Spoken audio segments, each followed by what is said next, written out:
see my prayer. I think I've memorized it, but every time I think I do, I always have to say, no, I'll mess it up. We're good? Okay, ladies and gentlemen, good evening, and I call this meeting to order today, July 20th. Please rise for a short prayer and a salute to our flag. Almighty God, grant us the wisdom to make those decisions that are in the best interest of all of our residents. May the Heavenly Father of us all bless those who have given the ultimate sacrifice in service to our nation, and may He watch over and protect our servicemen and women now guarding the gates of freedom. Salute to our flag. I pledge allegiance to the flag of the United States of America and to the republic for which it stands, one nation, under God, indivisible, with liberty and justice for all. Thank you all. Statement of publication, Jess? Take notice that this regular meeting of the mayor and council being held on this 20th day of July, 2020 has been advertised and posted in accordance with Open Public Meetings Act, Chapter 231, Public Law 1975. And roll call? Councilpersons Conti.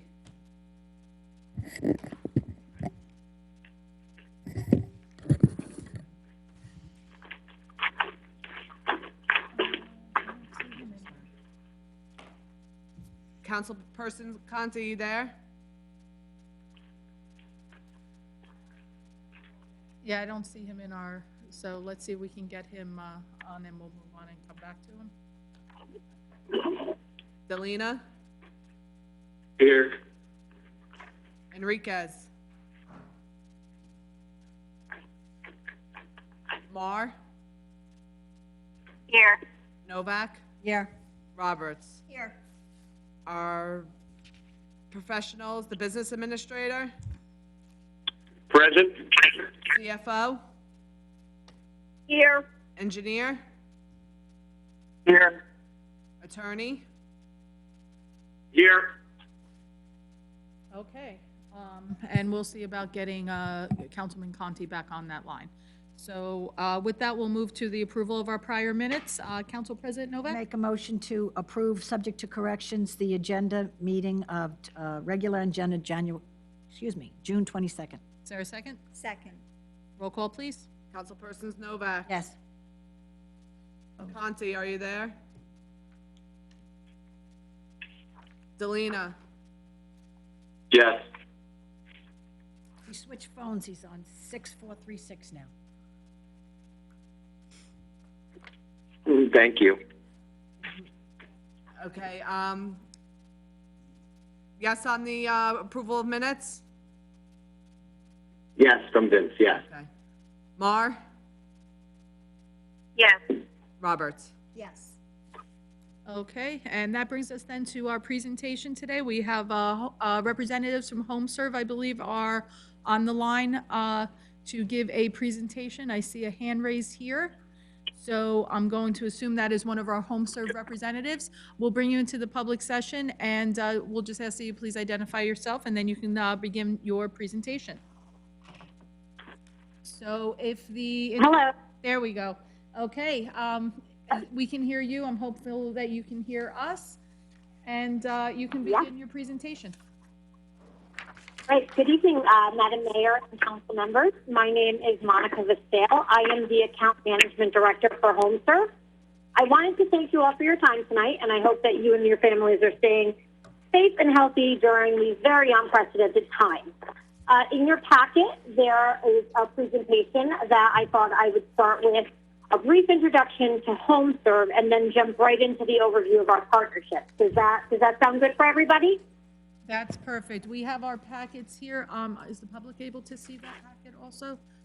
Okay, so our council has that packet, so you can begin that presentation as soon as you're ready.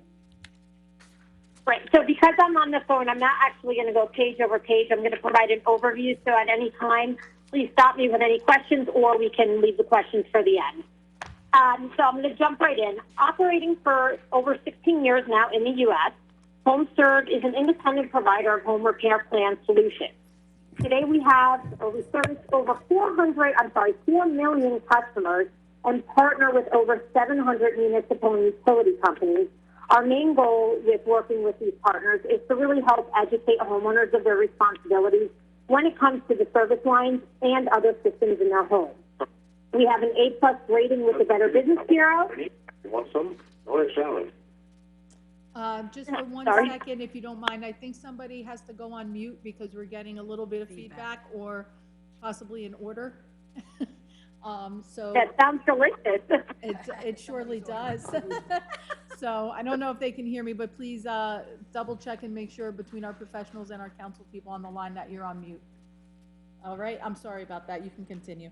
No, no worries. So we have an A+ rating with the Better Business Bureau, and our customers give us an overall satisfaction rating of a 4.8 out of 5 stars. So this is customers after they've received an experience or a repair from HomeServe. That's the rating they've given us. Since 2015, we have had the pleasure of working directly with the borough to educate and provide solutions to your residents. Today, we provide water and sewer lateral protection plans as well as interior plumbing and drainage. These are plans that start as low as $5.39 per month. They have no deductibles. We have a call center that's available 24 hours a day. It's open year-round, even on holidays. And we only work with local and licensed contractors. Today, specifically to our relationship, we service over 3,200 customers across nearly 6,400 plans and have completed 1,200 repairs. This has saved customers and residents in your area over $500,000. Our customer satisfaction rating specific for your residents has also been a 4.8 out of 5, and we're very, very pleased that we've had minimal to almost non-existent customer complaints as a result of this partnership. We hope you would all agree that the partnership has brought value to the borough and its residents, and we would be honored to continue bringing residents affordable home repair solutions and superior service for another 3-year term. So we're hoping that for your consideration, you will agree that a renewal under the same terms is a great solution and option going forward. And again, I wanted to thank you all for your time this evening.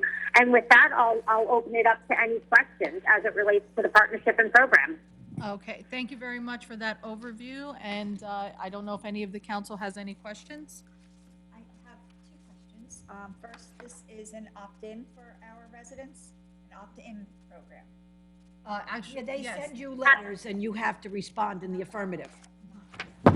They send you letters for each one of their individual policies, you know, to your address. You get 3 letters, 4 letters from them for all of the services, and you have to respond to them or you get nothing. I'm sorry, did you want to add to that also?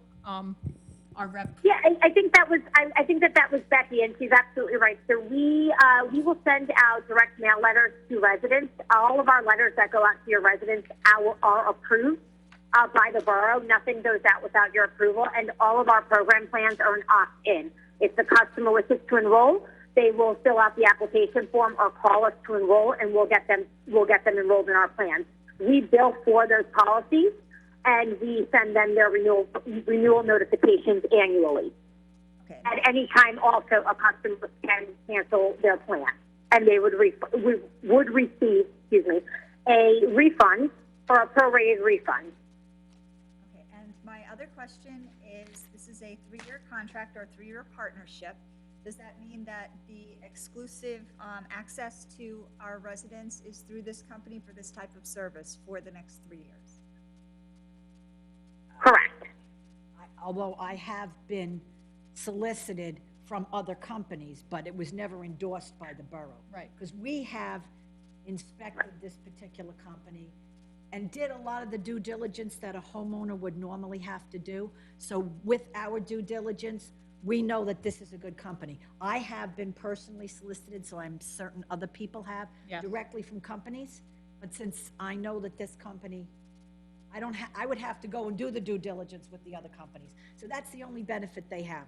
We've done the due diligence and we're saying this is a good company. You can go to another company and they will solicit you, but we don't know anything about them to make the recommendation. Right. Okay, I just wanted to be clear on that it is a 3-year contract with our support, but not restricting a resident from making their own choice. No, free open market, but yeah, it does, we do give that stamp Yeah. of approval, and I think it does give a little bit of a peace of mind to our residents to know that between the business administrator, we vetted this particular company out, so So, Okay, I just They're wanted to be great clear on that. questions. Thank you. very good questions. Any other questions from the council?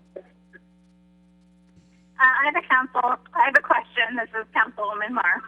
Mm-hmm. So this may have been the first question. I may have missed it. How long have you been providing this service to Cerebral for? So we've been a partner since 2015. 2015. Okay. And those 1,270 repairs are all in Cerebral? Yes, those are specific to your residence. Okay. And I guess, as usual, I'm always kind of surprised to know that something like this has been happening for a while now and not many people know about it. So what are you doing to advertise, if anything, other than, That's actually absolutely. That's a really great question. I'm not sure if anybody is familiar with Mike Rowe. But we've recently, as in starting in December, we have launched our national campaigns. So our spokesperson, Mike Rowe, along with our CEO, we've started to do direct mail commercials. So we are appearing everywhere, and it's really, again, to not only promote who Home Serve is, but the types of services available. So we're doing a tremendous amount now in direct digital TV, as well as in digital. So we're doing a lot from a lead generation perspective. And, obviously, our core business is really working through our utility partners to help educate through the known brand, which is their utility and or their municipality. So I hope that answers or helps to answer your question. Michelle, yes, I would just recommend pushing it through the Borough Blast and our Facebook page because I try not to go to the mailbox as often as I can. Everything's digital, and I'm sure many other people operate in this fashion as well. Okay, and you know what? That's another excellent point. We continue to evolve from a digital perspective, and we have a lot of content that we would love to share with the borough to push out on social media and through the news blast. And again, we would provide you with all that content if it was something that you'd be willing to help us push out. I think that's Thank you. something that we'll have you send that information over to our business administrator, so that way he can Absolutely. disseminate that out to the what I call the new forms of social media here in the borough, on top of what you're already doing as a business on your own. Perfect. Good questions, Councilwoman Marr. Any other questions? Okay. I think our council then has gotten their answers to what they needed. Thank you very much for your presentation again. And do we need to, I'll ask, for the next. yeah, Okay. so next meeting, we'll, Okey-dokey. yeah. So at our next meeting, then, we should have that resolution prepared, and we should be able to move forward with continuing our partnership. Thank you so much. I know we've had quite a few residents over the last 5 years that have come up and actually spoken on their experience and really have just said what a godsend it was to have this added protection. It saved them tens of thousands of dollars in some cases. I had people tell us how. So, well, thank you so much for that, and we're very happy to continue working with you all. And again, we hope you're all staying safe during these times, and we look forward to hearing the resolution, and we'll be back in touch. So thank you again for this time. Thank you so much, and the same to you. Be safe. Okay, thank you. Okay, so Jessica will have that resolution for our next meeting. The next on our agenda is we have our COVID-19 update, and I'll be brief again today with that. We are happy to report that today, for the second day, on wood in a row, we have 0 confirmed positive cases for the borough of Saraville, so that leaves our number at 792 for total positive COVID-19 cases, with 38 fatalities. I just want to underscore this note. Here in Saraville, with the way that we do our reporting of our numbers, we are only reporting the individuals that have tested positive. We are not reporting an additional number if they have retested positive. And I know that that's sometimes some of the conversations that I hear about numbers in other towns. We have made it a point here, and myself in speaking with the chief, there are times where somebody will test positive. After 14 days, they will go and they will retest, and they will still be positive. Some municipalities and some other districts, they may actually count that as a new positive. We have not. If that person comes up and has taken 3 or 4 tests and those still come back positive, they are only represented in our numbers as 1. That was something that was important to me when Chief and I noticed that this was happening. So these are truly reflective of the number of people. There are individuals, though, that after multiple days of battling the virus, sometimes their symptoms may go away, other times they may continue to be ill, they get tested again. We do have individuals that have tested multiple times and still continue to test positive for this virus. So I think that's indicative of just how much we really still don't know about how this virus reacts, how really contagious this virus may be. So I'll ask all of our residents to continue to be vigilant, practice social distancing, practice all of the hand hygienes and everything that we've been hearing so much about, because the only way we can get past this and start to, again, move forward to reopening and getting back to a better normal is if we do adhere to those guidelines to keep us all safe. So, and I think here in Saraville, we've been doing a very good job of that, and I thank all the residents for their support in adhering to those guidelines. That would bring us to the next point in our agenda. We have nothing for executive, correct? That's correct, Mayor. Thank you very much, Mr. Dupont. That brings us then to old business with public hearings on the following ordinances. Public hearing on ordinance number 504-20, capital ordinance providing for the rehabilitation and/or replacement of well BF located in the Duhernal well fields in, by, and for the borough of Saraville in the county of Middlesex, New Jersey. All right, and that will open to the public for any and all questions or comments on ordinance number 504-20. If you would like to speak, please press star 9, and I'll bring you into the public portion. Let me make sure I'm in attendees. Okay, I don't see anybody that wishes to speak, so I'll bring that over to Councilwoman Roberts. I move the public hearing be closed, the ordinance adopted on second and final reading and advertised accordingly to law. Second. Roll call, please. Councilpersons Roberts, Yes. Conti, Yes. Delina, Yes. Mar, Yes. Novak. Yes. Okay, that brings us then to appointments. I do have 2 appointments for this evening to make. I'm looking for a motion to appoint Janet Zepka to our Sarah. I don't actually think I need a motion. I think I can just make that appointment. No, it's actually a council. Oh, Sarah is a council appointment, planning board is not. I missed Sarah. Want to just do them both? Yeah, we'll do them both, and I'll ask for a motion on both. So I'm looking for a motion to appoint Janet Zepka to position of Commissioner on the Saraville Economic Redevelopment Agency, and also looking to make an appointment for, and please bear with me, I apologize if I do not say this appropriately, Masame Mohammedkhani, and that is to the position of our, hold on, let me look here, Human Relations Commission. Do I have a motion to accept both of those for those positions? Make a motion that the mayor's appointments be approved on roll call. Is there a second? Second. Thank you. Roll call, please. Second. Councilpersons Novak, Yes. Conti, Yes. Delina, Yes. Mar, Yes. Roberts. Yes. Okay, thank you all very much. Now we'll move on to new business for the introduction of the following ordinances. Jessica? Introduction of ordinance number 505-20, an ordinance amending and supplementing Chapter 7 of the revised general ordinances of the Borough of Saraville to amend Section 7-4.1, trucks over 4 tons excluded from certain streets. Okay, and that needs to go open to the, oh, no, I don't have to. It's introduction again. I feel like it's been a long time since we've been here. So I'm going to send that over to Councilman Conti for a motion. Now, Mayor, I'm going with the top one on our list of motions, right? That Since is- This is the first one.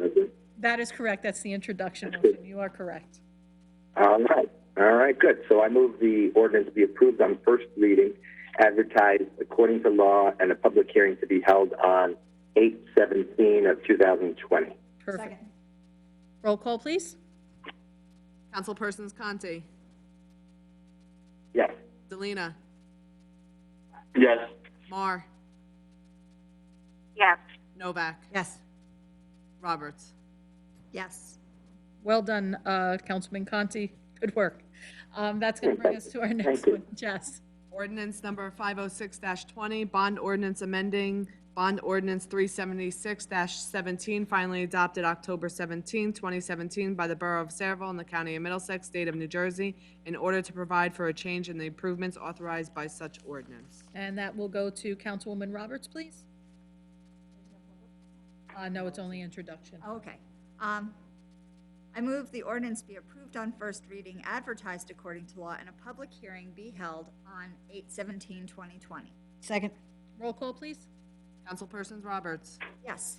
Conti, Yes. Delina, Yes. Mar, Yes. Novak. Yes. Okay, thank you very much. I didn't hear her, so I tuned out. Thank you. Next, we're going to move on to our consent agenda resolutions. I'll take a moment now to open to the public for any and all questions or comments on consent agenda resolutions only. If you would like to comment on any of those, please press star nine, and we will bring you into the public portion. And I see one hand raised, so the individual calling in from the phone number, last four digits 9244, you're in the public session. Please state your name and address for the record. Yes, hello. Nick from 11 5th Street in Saraville. Just for future reference, where will the information on consent agendas and other resolutions be available to the public? Because I was not able to read this before the meeting today. They are available online. It should be, is it Under the under? meeting section, it should say view agenda. Okay. Okay, cool. Thank you. You're welcome, Nick, no problem. You should be able to view past ones on there as well also. Yep, everything. Everything should be on there.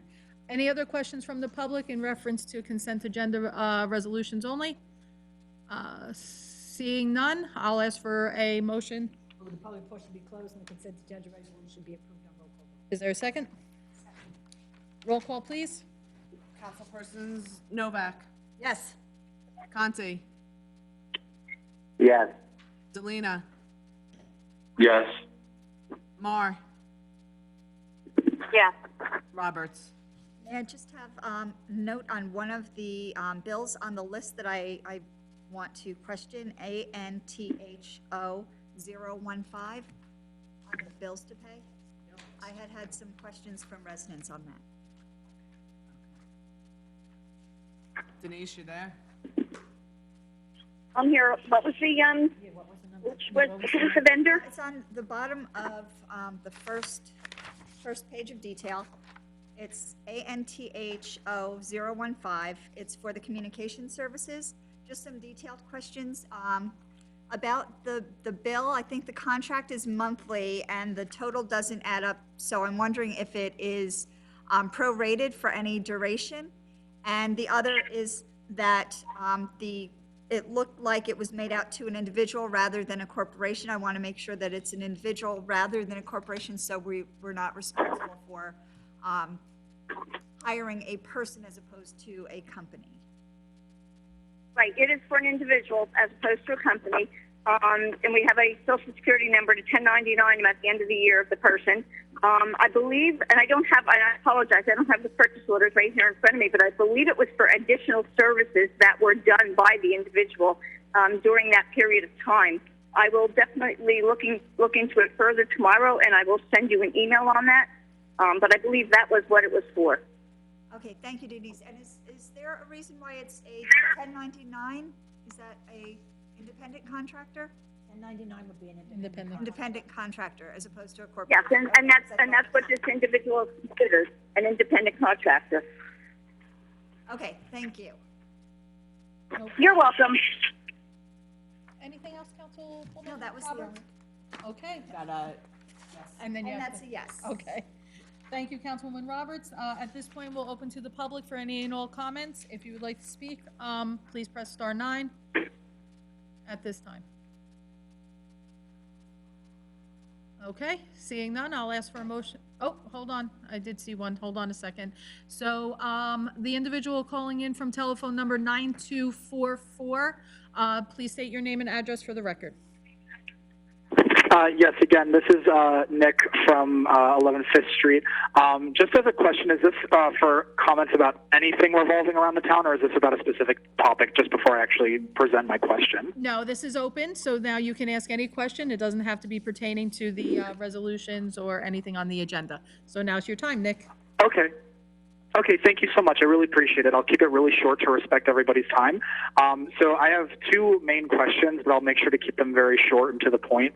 My first question is about what the town is planning on doing for when they decide to reopen, and if there's any specific plans to safeguard both teachers and students, or even if there are plans to reopen.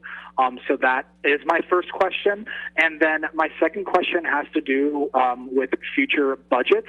I was wondering if the council was considering reallocating some of the $12 million for the SPD to other community welfare and wellness programs and services, mostly specifically referencing that the Conservation Corps only has about $5,000 right now, and we don't really have any other types of community wellness or community welfare programs that would match a similar type of budget for the SPD.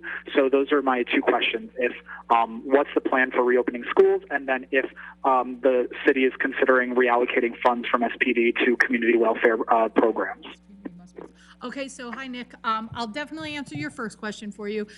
Since your first question does deal with the school district and the reopening plan for the school district, that question really needs to go to the Board of Education. They are holding their meeting tomorrow, actually, I believe, at, I think their start time is 7 o'clock. But don't quote me on that, because Dr. Labby did send out his email, and without going into my phone and looking that up, but I can get you that information. You can actually go to the Saraville Public School webpage on their homepage, and they actually have their meeting already posted with their call-in information. They are also holding that meeting, though, in person at the high school. So all questions relating to the reopening of schools would have to be addressed to the Board of Education and Dr. Labby specifically.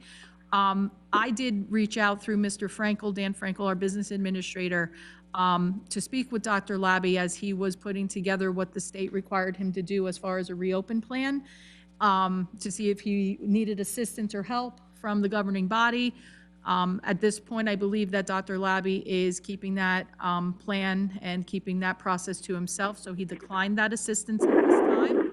I'm not quite certain. As a teacher and a parent, I'm eager to find out what that plan exactly is. So I will be listening and either attending virtually or will be attending in person. So that's your option for that question, Nick. I hope I answered it as best as I could. I really can't give you any more. No, that's perfect. Thank you. Thank you. Now, your next question, when you say the acronym SPD, are you referring to the Saraville Police Department? SPD funds? Are you still there, Nick? I think. Yes, I was referencing the Saraville Police Department and the $12 million they have allocated to them for the next 5 years, I think. Are you? I'm a little. I'm not quite certain. We're a little. I think I'm not quite certain what you're referencing. Council President Novak's a little. I'm not quite certain what you're referencing. Are you talking about like the overall budget for the Saraville Police Department? Yes, I'm talking specifically about the overall budget that has like an allocation as per the website's budget. It currently has $12 million allocated to it as of 2020. At least that's what the 2020 budget says. Denise, and whereas I'm just going to just ask you for 1 second. Denise, the $12 million line item that he's referencing on the user-friendly budget, I'm assuming from the web page, is that the overall budget for the police department for 2020, and that's including salaries and all of that happy stuff? I think the 12 million may be salaries, Mayor. I don't have a budget copy with me, and I apologize, but I can get you the answer tomorrow. But I believe the 12 is definitely salaries. I'm not sure what the OE amount is, but that is definitely the salaries. The salaries is about 12 million, yes, specifically. Right. I mean, Right.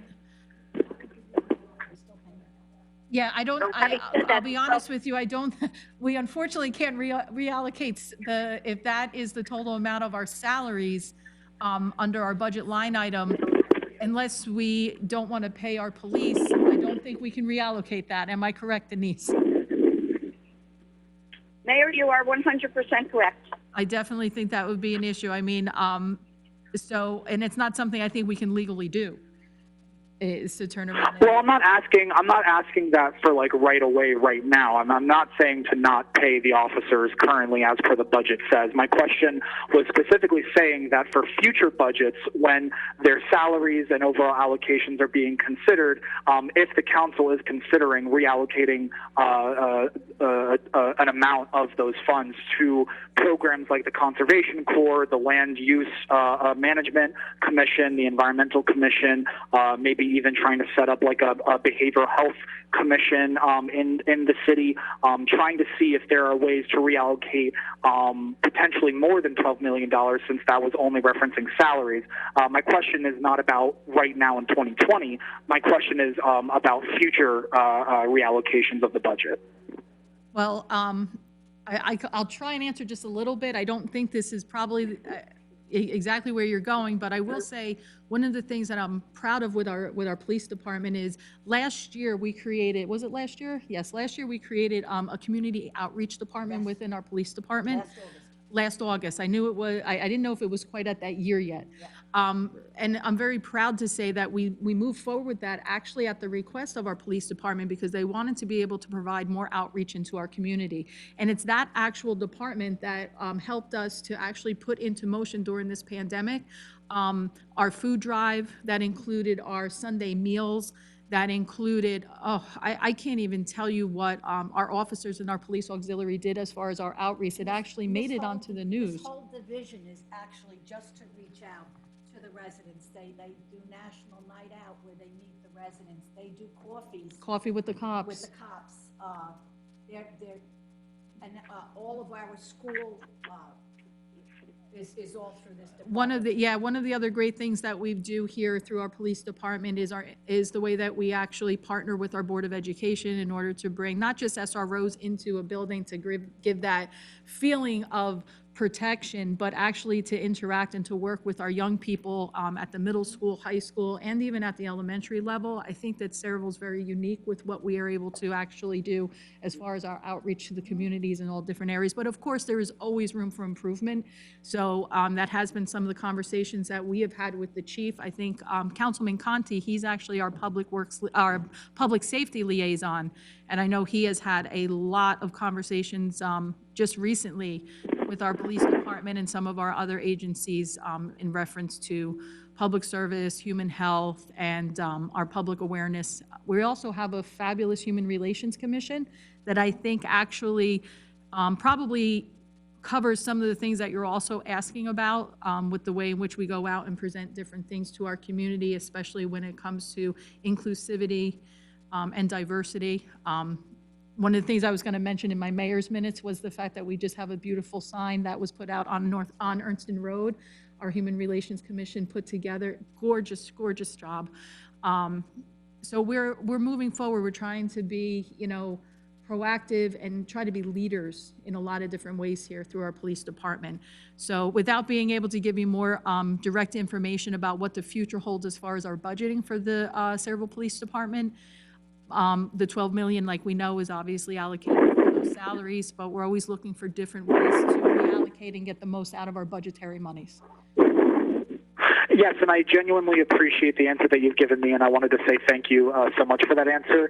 Just the final comment I'll make is that I think moving forward, I feel like a lot of those services that SPD provides could be taken over by the city as well as civilian-led commissions as well. But I do understand that the police department is doing a very good job currently, and I appreciate the hard work that them and the city are doing. But I do think moving forward, the city needs to consider civilian-led initiatives that does continue to better the Saraville community. But I also want to reiterate that I genuinely appreciate the time you've given me today, and I just hope you all have a good rest of your night. Thanks very much, Nick. And I think we all agree, too. That's one of the missions here. I'm looking forward to when we can reopen more and interact more with people and bring more volunteers in. So thank you. I think our missions are similar, Nick. I appreciate your comments.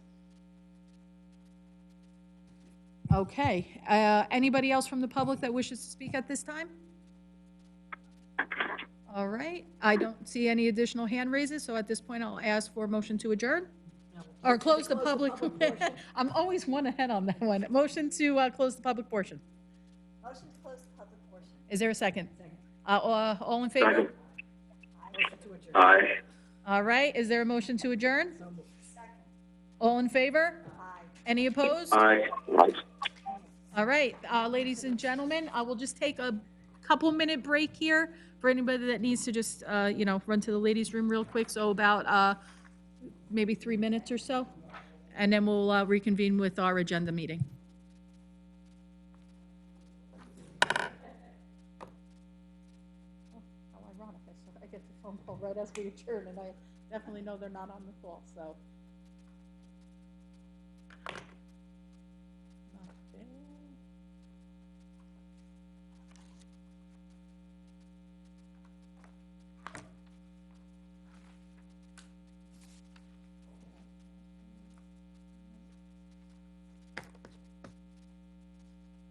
Would you look? Oh, over here? Oh, yeah, the separation. Do you want me to close it? Now is it a little peekaboo? Do you know it took, and you know it was probably about 3 years in before I realized that that was all glass? Yeah.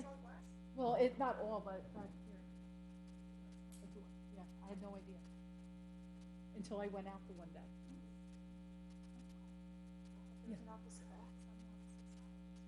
if you open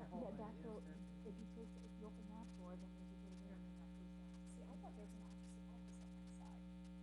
Oh, yeah, oh. And over there. Right, you attempted, yeah.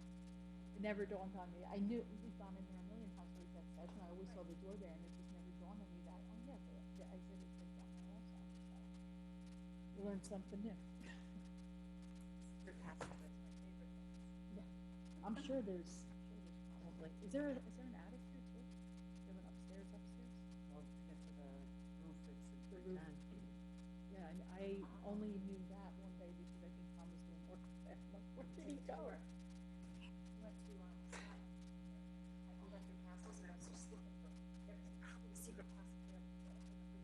Oh, that would be so exciting. I would love to go to Scotland. All right, ladies and gentlemen, no problem. We are back with the agenda session, so please rise for a salute to our flag.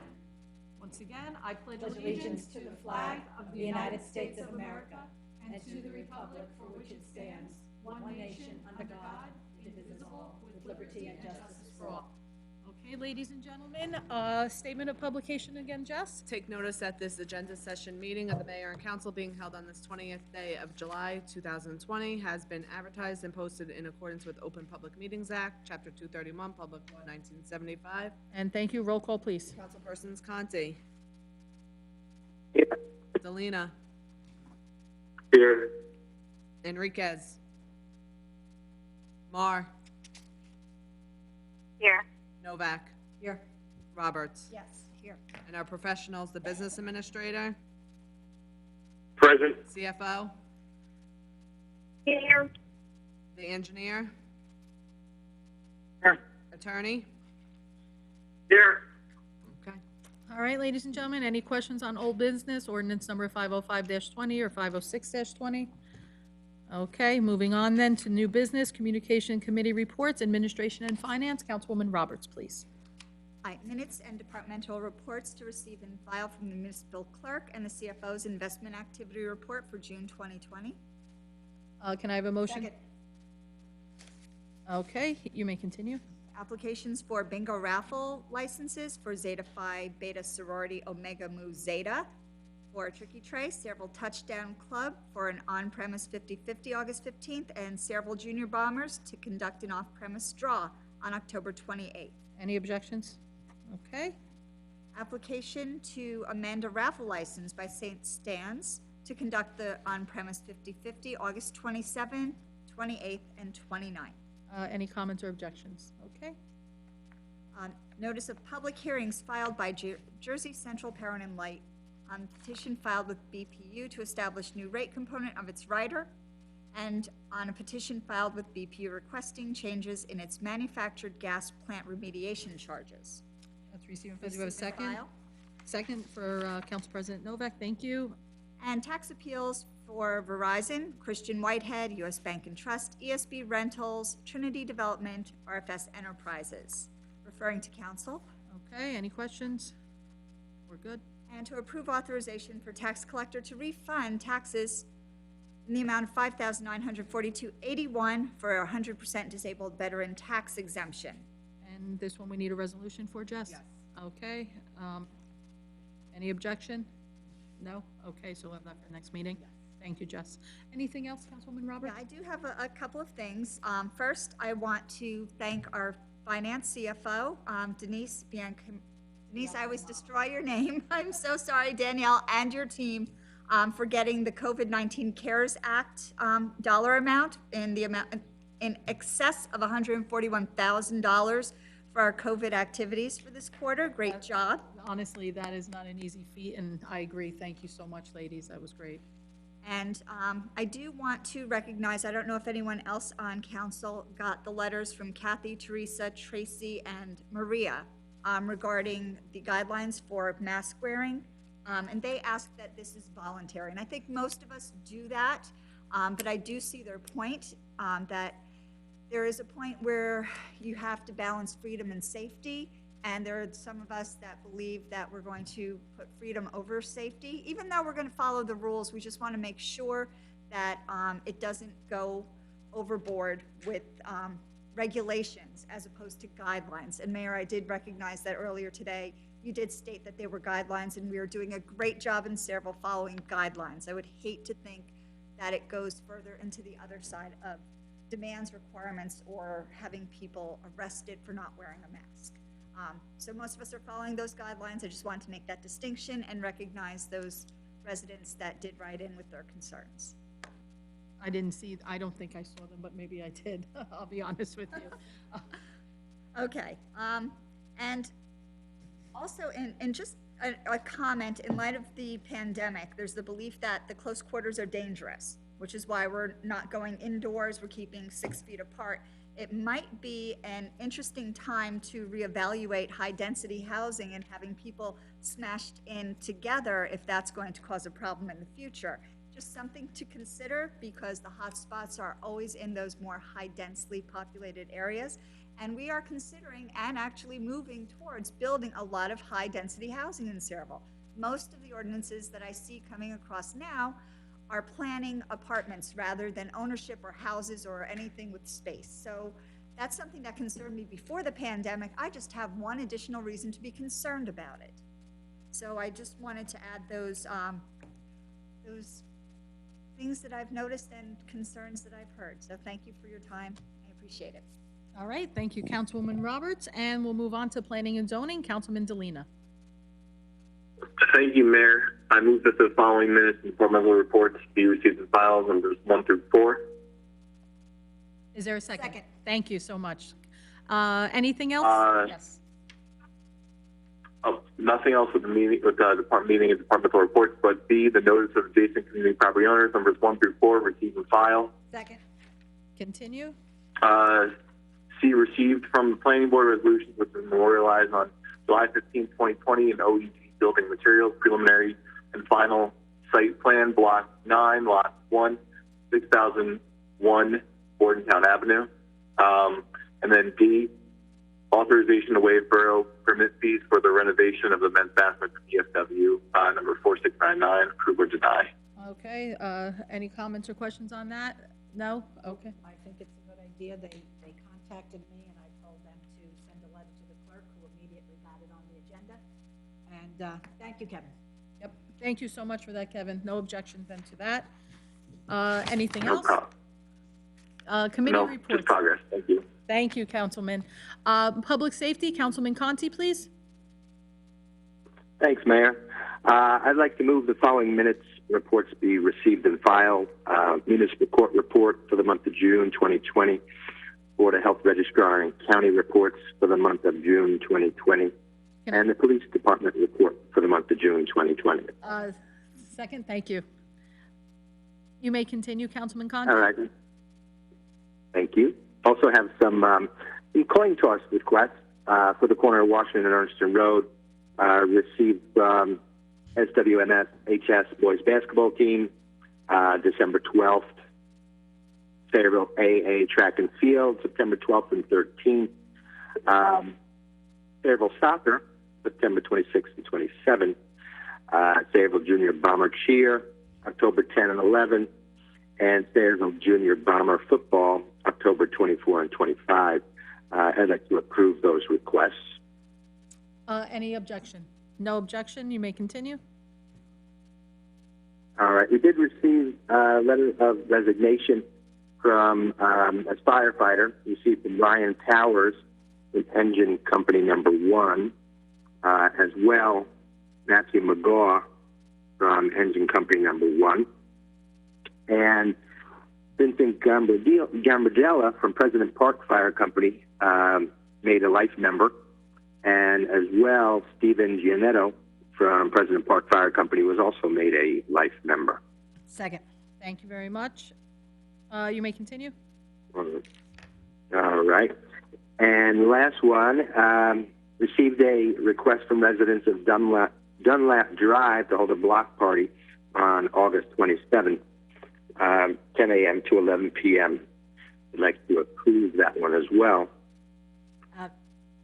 Go ahead, Councilman. The only question I have is that, would they meet, you know, what are we allowed to have? 25 people and that's all? That are allowed out at a party together? Outside? What is it now? Outside, Over 100 Yeah. still? outside gatherings are over 100. I'd like to know what their anticipated number of people is. What street is this now? That's on Dunlap Drive. Small street. Small street. I Yeah. don't know how many houses are there. Jess, can we ask you to get a little bit more well, It's not, yeah.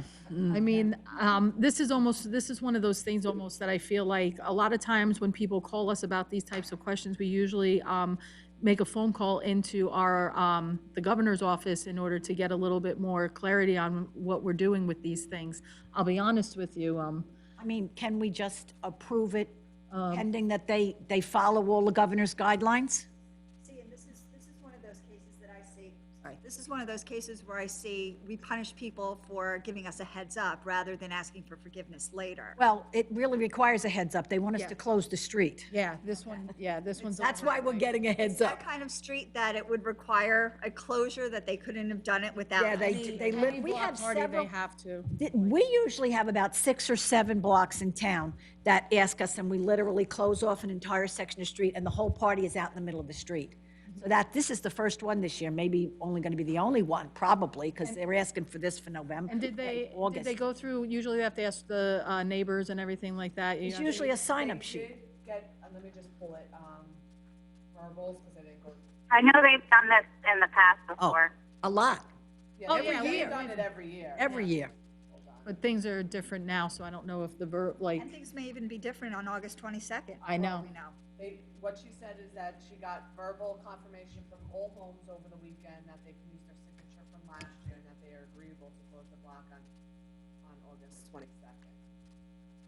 I mean, I'm not going to go out there and start counting numbers of people. No, I'm not I'd like either. them to at Well, least be I just cognizant of don't- The good thing about a block party is you're out in front of your house, out on the block, and it's better than being confined in a tighter backyard with all those people as well. So essentially, people just coming out to the front of their homes and socializing with one another. They probably have a better chance social distancing with that than they would if they all went into the backyard. No, I agree with that. No, I agree with that. How about this? You know what? We can give a tentative approval pending that you reach out to the police chief. Usually chief has a good idea, a good feeling on where we are as far as, Did this first go through him? did they to go start to with? him? Ooh. Yeah, I think usually they did. Yeah, didn't because the they? police have to actually go out there with barriers. They usually and do block the saw street. horses, yeah. Block parties, do they usually go through the police chief? No, DPW drops off the thing. Oh, okay. DPW drops off the thing. Yeah, Yeah. they usually have music and it's dancing. Yeah, one of the things I don't want to see happen is, let's say it does get very large and stuff, what we're doing then is then our police would have to then go in, and I don't like putting our officers into the environment of having to stop something, because then it puts them at risk, because then they're going into a larger crowd and everything like that. So I don't have a problem with approving it, just can we run this one past the police chief on that one? Just Approved pending chief approval.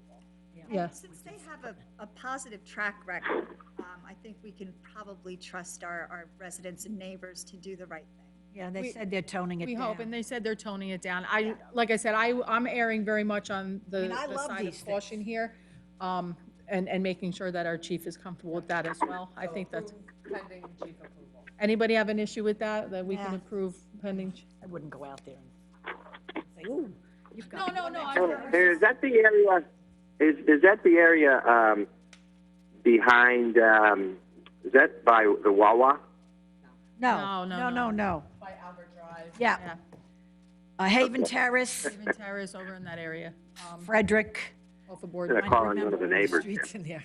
So, just to be on the, just to err on the size of a. There's abundance of usually, caution. they even have one on Oxford usually. So. Yeah, well, there's usually in Morgan, Yeah. over there. I bet you we Absolutely. I've have gone to 6 or quite a 7 few a of year them normally. and enjoyed them, so. Yes. Yep. Yes. Right now, I didn't Several. see, today I didn't see the governor's address. I do know that on Friday, we were at a rate of transmission of approximately 1.1, and that's the number that I always keep an eye on, because I know that if we move over that 1, that's for every positive COVID case, that's another positive that is typically spread.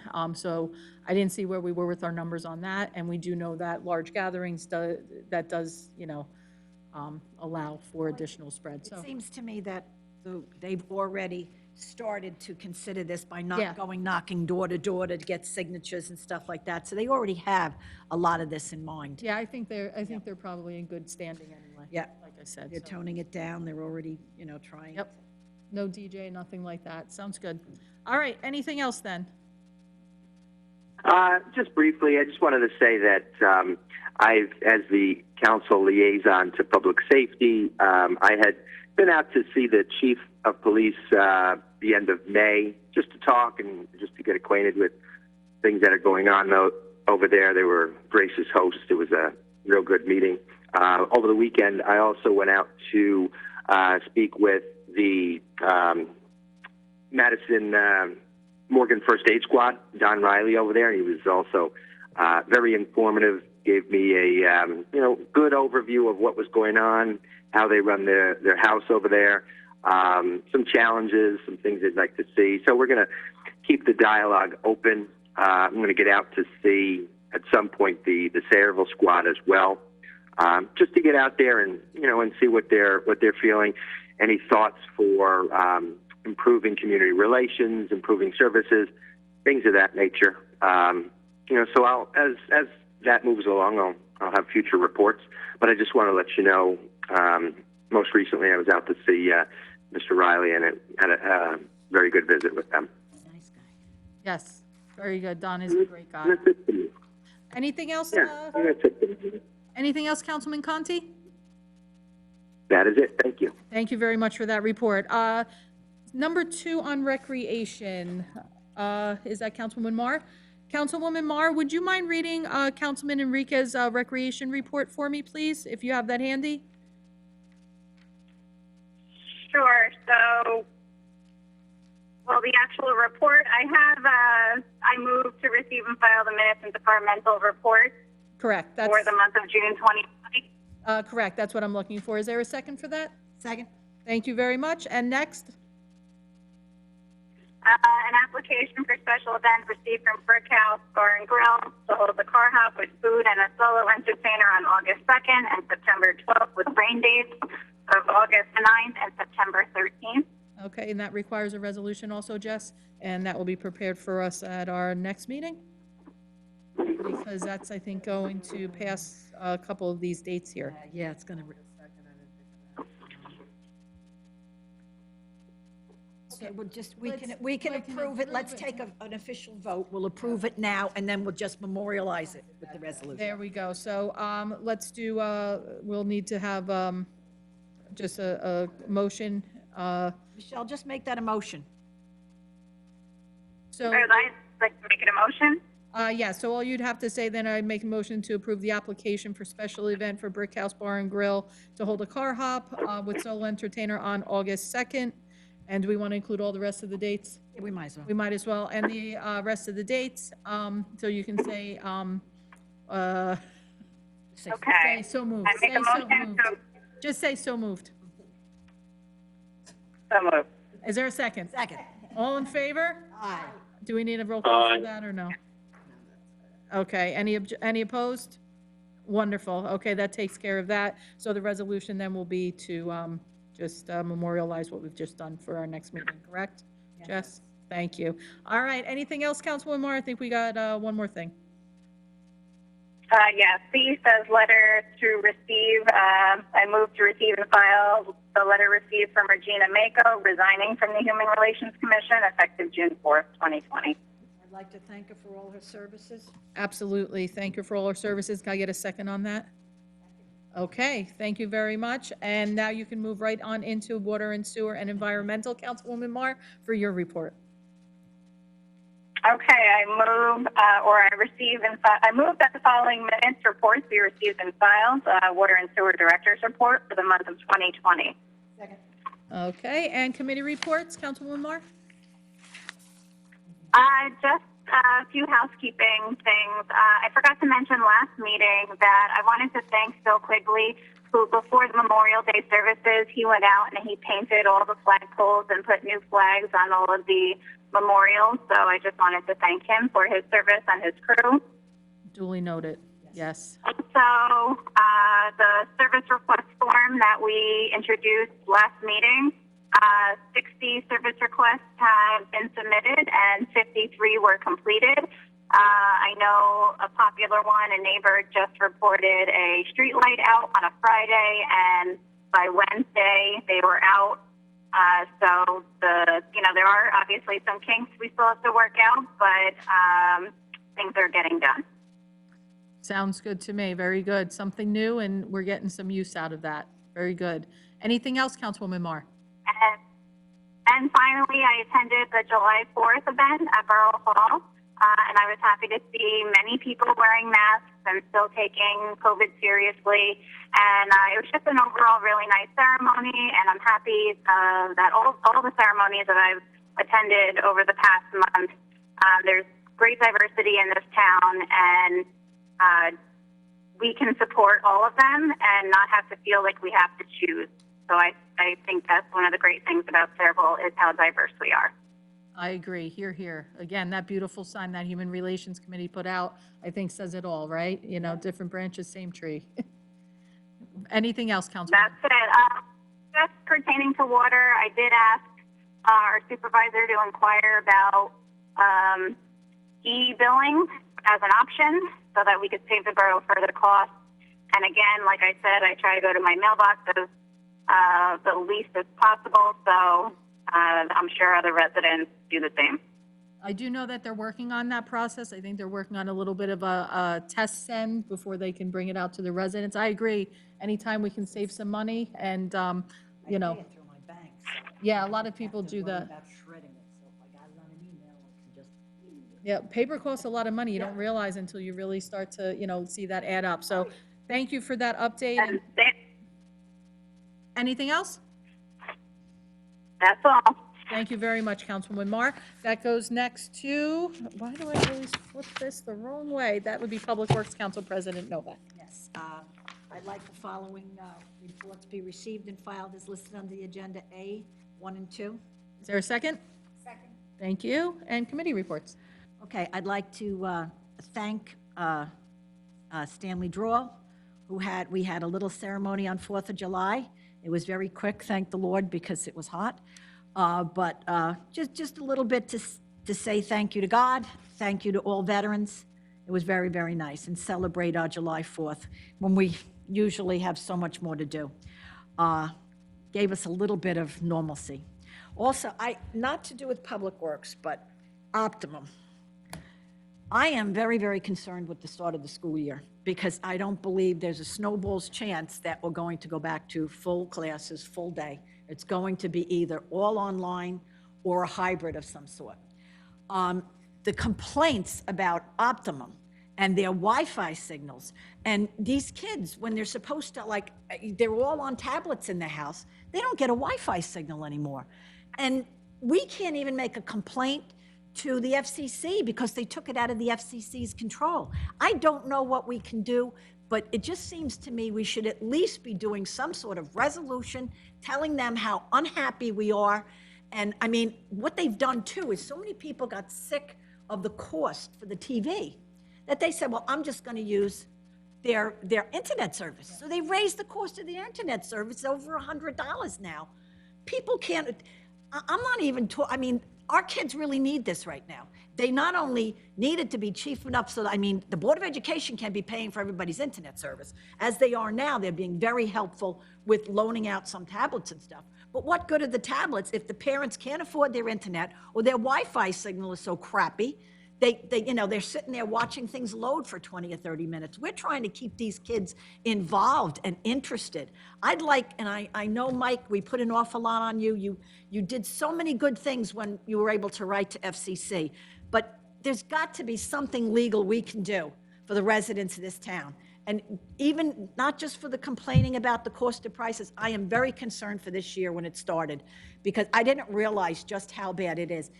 It's only me on my phone or my husband on the PC, which I don't need a Wi-Fi connection for. And I did not understand until my daughter, who has 3 kids, and they were all trying to get on a tablet. And the high school kids, their things are time sensitive. They only have a certain amount of hours to do it. And if the 2 boys are trying to do their work too, and the Wi-Fi just isn't enough, strong enough for the other child, the children are really going to be the ones to lose out. Mike, is there anything we can do legally about this? Well, you know what? I have seen some legislation to fund additional monies to municipalities for internet and for educational purposes. Legally, I'm not quite sure, I can certainly look into it, but I don't see a lot that the borough can do. I do see the funding mechanisms that the Board of Education may have some availability with some of the bills that I just see being passed. I do know that a friend of mine is the Deputy Commissioner for the Board of Education, and I can reach out to Ms. Kelly Ledette and ask her, if there's any other manner or ways that we can assist in eliminating this problem, because, I think it is a recognizable problem. I'm just concerned. Yes, the cost is too high, and maybe we can help out with the money, but we can lay out all of this money. And if the signal that they're charging for is so poor that the kids can't be all online in the house, it's fine for a family with 1 child. It's impossible. Even my youngest grandchild is going, OLV will probably have, but you can't have 3-4 people in a house. Their Wi-Fi signal is crap. Listen, I live it. Every day I'm getting complaints. And I'll ask Dan. Go ahead, Dan. I was just going to chime you in because I live this. I know we've done a lot, and you've done a lot with Optimum. Go ahead. Okay, so just so everyone knows, and we've had a lot of problems with them, but I'm getting calls, and Council President is correct. We, both myself and Mike DuPont, actually have developed a pretty interesting contact for external affairs at Optimum. We formed a business friendship as far as that's concerned. So issues when it comes to cable, I'm not going to tell you we can solve them all. I will tell you on this question about service and broadband, what was explained to me was a lot of our residential customers, which of course before this COVID occurred, have a residential account. The residential account is not a high-speed account. It's just a regular residential account. What has been told to me is, and I'm not saying they do it all the time, and it does cost more money, but when you upgrade to I'll call it a quote-unquote business account, I'm not saying it's called business, it's a higher speed account. Now, I've told that to a few people who have complained about that. We've had the external affairs person work with them. They have not come back and said anything more than thank you. It's their choice if they want to upgrade. But you're right. There are more people that are going to be working from home. There are more students that are going to be working from home. But the residential service that most of us have, it's just a regular Optimum, is not going to work with multiple users. It just doesn't. You're going to have to upgrade your router. You're going to have to upgrade your broadband, and I know that costs more money. Now that's the thing we can work on. But I'm telling you, I believe that service is there if it's upgraded. Dan, I just wanted to also, if I could interject, this is Councilwoman Marr. I just want to clarify, because some people really think that this is some sort of like political conspiracy. I don't even have, Optimum cable anymore. I have Fire Stick, but I have no other option for Wi-Fi. And I have the 300 speed, and we got the new router, and it still doesn't make a difference. And, people want another option. And I think at one point from when I researched, there was another option. Verizon Fios may have come to town with a tent and looked for sign-ups for new customers, and they didn't get enough. And because they didn't get enough, they moved on and can't come back. Is that true? There's areas of I don't know where they set up a tent, but they're limited by. They're not going to put in infrastructure right now throughout the borough. It's not economical for them, and we can also and we can have Tom Bracken maybe speak at our next meeting. But the whole topology is just changing so rapidly that in 12 or 14 months, we're not even going to look like this anymore either. So I understand everybody's complaints, and I get it, but I don't think Fios is going to put any extra infrastructure or money into the borough when things are changing so rapidly. If I may for a second, Dan, because, listen, from the moment that I was elected into a council seat, going back 5 years or so, we have had nonstop complaints and issues with Optimum. I know we had a cable advisory board, and people seem to think that when the cable advisory went away, that was when all these problems happened. That was far from the truth. The problems were there. There were other options way back when. Verizon does exist in certain areas of town, but very limited sections of town. My parents are very lucky. They have Verizon. Then go one street down, and they do not. I do not. I have Optimum. Depending on where you are, there are a couple little pockets. Over the years, and Dan, you know this because I've sat in your office for hours at times where we have attempted to try and get Optimum representatives. Then when they made the switch over to Altice, that just became a complete and utter nightmare. And then we tried.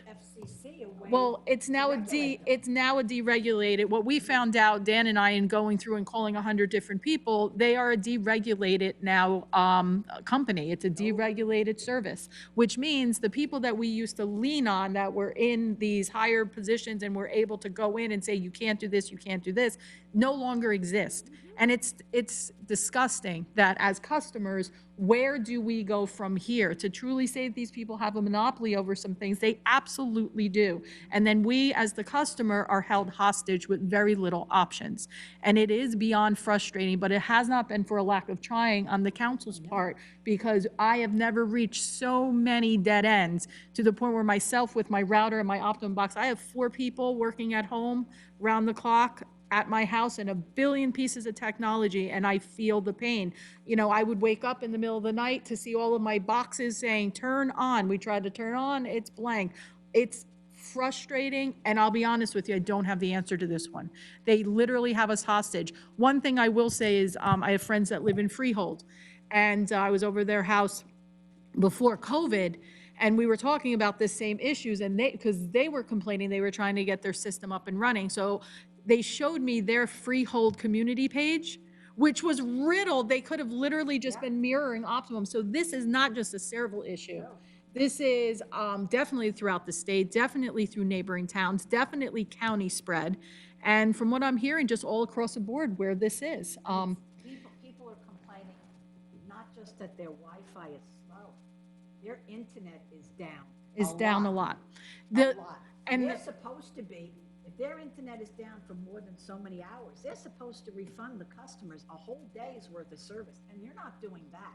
Of course, now that the FCC doesn't regulate them, they probably don't have to do that anymore. But it just, I just throwing this out here because I can't tell you, like the mayor said, the number of complaints is astronomical, and they all think that we can do something. And we can't even, the one time we signed a complaint with the FCC, we've actually got some movement on it. We can't even do that now. Nope. There's no regulation. The FCC turns around and kicks it back. I know at one point, I think we had reached out to Congressman Pallone's office. He attempted to make contacts as well, and equally hit major roadblocks. This is a big, big, big thing. This is going to have to take a lot of movement, a lot of fighting, and a very big concerted effort to bring this back. And I don't know how you turn around and you get a company back into a regulation, into a form of regulation. Find competition and make it somehow lucrative for competition to come in here, but it's prohibitive now with today's technology. But as Dan said, maybe in 14 months, something will be built. And Verizon was very clear to us. I remember, Dan, when we were doing this probably 3 or 4 years ago, Verizon, we were calling and calling. Actually, I think it was somebody that worked for Verizon that got us a number, like an inside number. And the response was, we are not going to put the money in. It's not lucrative enough for us to bring in the clients possibly here to make the infrastructure payments and investment to get a return for a buck here in Sayreville. And I was frustrated to basically say, your town isn't worth the money to us in order to come in and provide more options. Exactly, and that's It's one so of the first frustrating. meetings I had when I was elected with Dan, is about Optimum. And to Mary, your point, that not a tent, but at Walmart, the representatives from Verizon are there all the time. And I walk by and they say, do you have a minute? I say, I'm from Sayreville, and they're like, okay, And they thank look, you. they should all, done. and it's funny because what aggravates me is like, I have Verizon cell phone service. I would love to turn around and do what my mother does, which has a bundle with all of her services wrapped into one, including her cell phone service, and save money, and I'm restricted for doing that because I like their cell service and have been with them for a long time. So this is a very large problem, a huge problem. With everybody working from home, these internet companies and these Wi-Fi and they are going to have a very difficult time. They're seeing it already. So I'm very curious to see what the next 14 months is going to bring. But Mary, to your point, listen, I'm all for writing a resolution in order to let our residents know we're not okay with this either. Do a resolution, send it to Cablevision. I don't know if it's gonna do any good. Maybe we can petition our state assembly people. Maybe they have more power to do something. Just do a resolution asking them for help with whatever they can do. I don't know if they can do anything, because this is, the FCC, it's federal government that just said they Yep. don't need to be regulated anymore. But the more people we annoy with this problem, maybe something will be done. Because I feel for all of these people, I really do. So I have no issue with that. I think, Mike, we'll ask you to draft up a resolution for us to that point, and we can see where we can push it and how far it gets up the chain. We'll try to be as loud as we can be. We might as well, we're home, right? So, We'll do that, Mayor. thank you so much. Anything else, Council President Novak? Well, we're actually going out and looking at roads that hopefully can be prepared for next year. People don't know is that we allocate so much money in a budget to repair roads. But when we do approve it, any money we approve this year is actually for roads that will be done in the spring. I'm hoping that we can have on the agenda for the next meeting a list of the streets that we want to do in the coming year. And if we can do the ordinance, and we won't actually be physically except for design work by the engineers, so we'll be able to hit the ground running if and when, our budget looks good, and for next year's roads. Because we're already so far behind. I don't want to see us not do anything next year. And if we don't approve it now, we won't be doing anything next year. We'll lose an entire year. So if everybody's okay with that, I'll ask Denise and bond counsel to prepare a bond after we definitely decide which roads are going to be done. We're currently, right now, in contract to complete all of the roads that we were going to do for this year. I should say last year. We're finishing up Hercules Village. We already finished up Hillside and North Edwards and all those streets in there. And across Route 9, Oakwood and Scheid, and they're being done right now. They were in 2019's budget. We're doing the punch list on Pulaski Avenue, and I think Jay is going to have a recommendation tonight on closing out that project. We passed an ordinance allocating any money that's left in there to a project that we have been working on since 2002. And we only have to pay 25% of it, the county is paying 75% of it, which, we're using the funds that are gonna be left over in last year's bonding ordinance to do that project in conjunction with the county. We have to pay 25% of that cost. It'll be Washington Road, Journey Mill Road, MacArthur Avenue intersection all the way down to Passette Street, because that's the last section of trolley tracks on Washington Road that needs to be taken out. Thank the Lord, we're in 2020 and we're finally getting rid of all of the trolley tracks on Washington Road. We're trying to get confirmation from county. I know that it was in their plan for this year in the spring to finish up also the last section on Main Street that still has trolley tracks. But I guess with COVID and everything, things were put on hold. So it's going to be done. The design work is done. And I think they're just trying to set up a date. A lot of people have been questioned. A lot of people that have no idea why it seems like a washboard out there. People that have been around, at least up here, understands that there's old trolley tracks there in the middle of the roadway. That's why if you stay real close to the right, if nobody parks there, you can actually avoid them. If somebody parks there, you're going back over it. So we are trying to work with the county to get that project finished. And other than that, Mayor, progress. Thank you very much for that. I know people think they're like reverse rumble strips on that road, and that's not the case. Can I ask Council President Novak a follow-up question from some time ago? You had mentioned about recycling, that you had talked about recycling and how the standards are much higher now. Yes. No pizza boxes, rinsing things out. I looked into finding out more details about it, and I've gotten very conflicting information. Is there something we can do to put out a program that says this is good, this is not, this pizza box is not? And I even saw in some cases, certain water bottles are not acceptable versus other water bottles, which I was surprised by. And so I'm not clear on what our requirements are. Let's do a It's social. actually, I know that people think these are new requirements. It's always been that way. If a box is soiled like a pizza box, it's never been recyclable. If you have petroleum products, those plastics aren't recyclable because it had petroleum. This is, and it's only been mandatory. Before, it was mandatory for ones and twos, but you could put other plastics in there. Now there's absolutely no market, so when we put it in there, they have to stand there at the sorting center and sort them out. So I think. Let's for do a someone like- campaign on it. Right, exactly. Let's do a, I would love to see a visual because I have the recycling booklet that has the cartoon types of labels, and I can't translate that cartoon label to what's in what I put in one box versus another box. So we could do a campaign. I think, Well, I talked to Elise because every now and then, not only is that the one thing that's sent out, but there's, on the Public Works page and also sometimes on the Facebook page, she does put it out there to remind. I think I would like to see a video that says, this you can. And also, this well, you can't. there's an Well, hold on one second, it's not Councilwoman. that easy. You'd have to look at the numbers, because Council- sometimes a plastic cup is, sometimes it isn't. And that's what, I don't know this. And I think I'm representative of most people. I don't know this. Yeah, my So- husband does, and I'm Actually, yelling at him I all the told my time. He's grandkids putting the that. wrong stuff Is in. this recyclable? And they'll look at it and they'll go, yep, it's a 2. Councilwoman Marr, I can hear her. Go ahead, Councilwoman Marr. So I brought this up a while ago, and again, I think it's another service that we currently have that is not being advertised enough and not used. It's an app called the Recycle Coach, and Elise said that we've had this app for a few years now, and I'm also on the website right through. I think you might have optimum issues because you're breaking up a little bit. Go ahead. So I just wanted to reiterate that, you know, we have these things.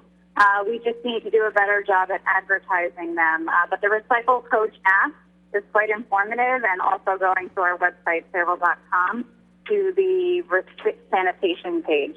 So let's do that. I kind of like this only because people think they know what they're supposed to recycle, so they don't look for it. I like when it's occasionally just out there on a Facebook, out there so people will see it, because they think they know what they're supposed to do, so they don't go looking for it.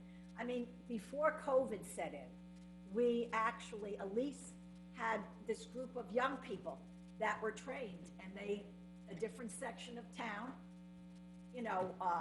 they would take and they would actually go through people's recyclables. And if they saw something that wasn't supposed to be there, they would leave a little note on the cans. Of course, with COVID, we can't be doing this anymore. We can't be sending these kids out like that. So we have been trying, but I think throwing it And out on also, Facebook, that would just Mary, hurt somebody. one So, person, you Hold- said, I'm sorry, I always go to the phones because I know they can't hear us and know that we're talking. Michelle, are you speaking? Because your attention's on you now. Your mic just cut out.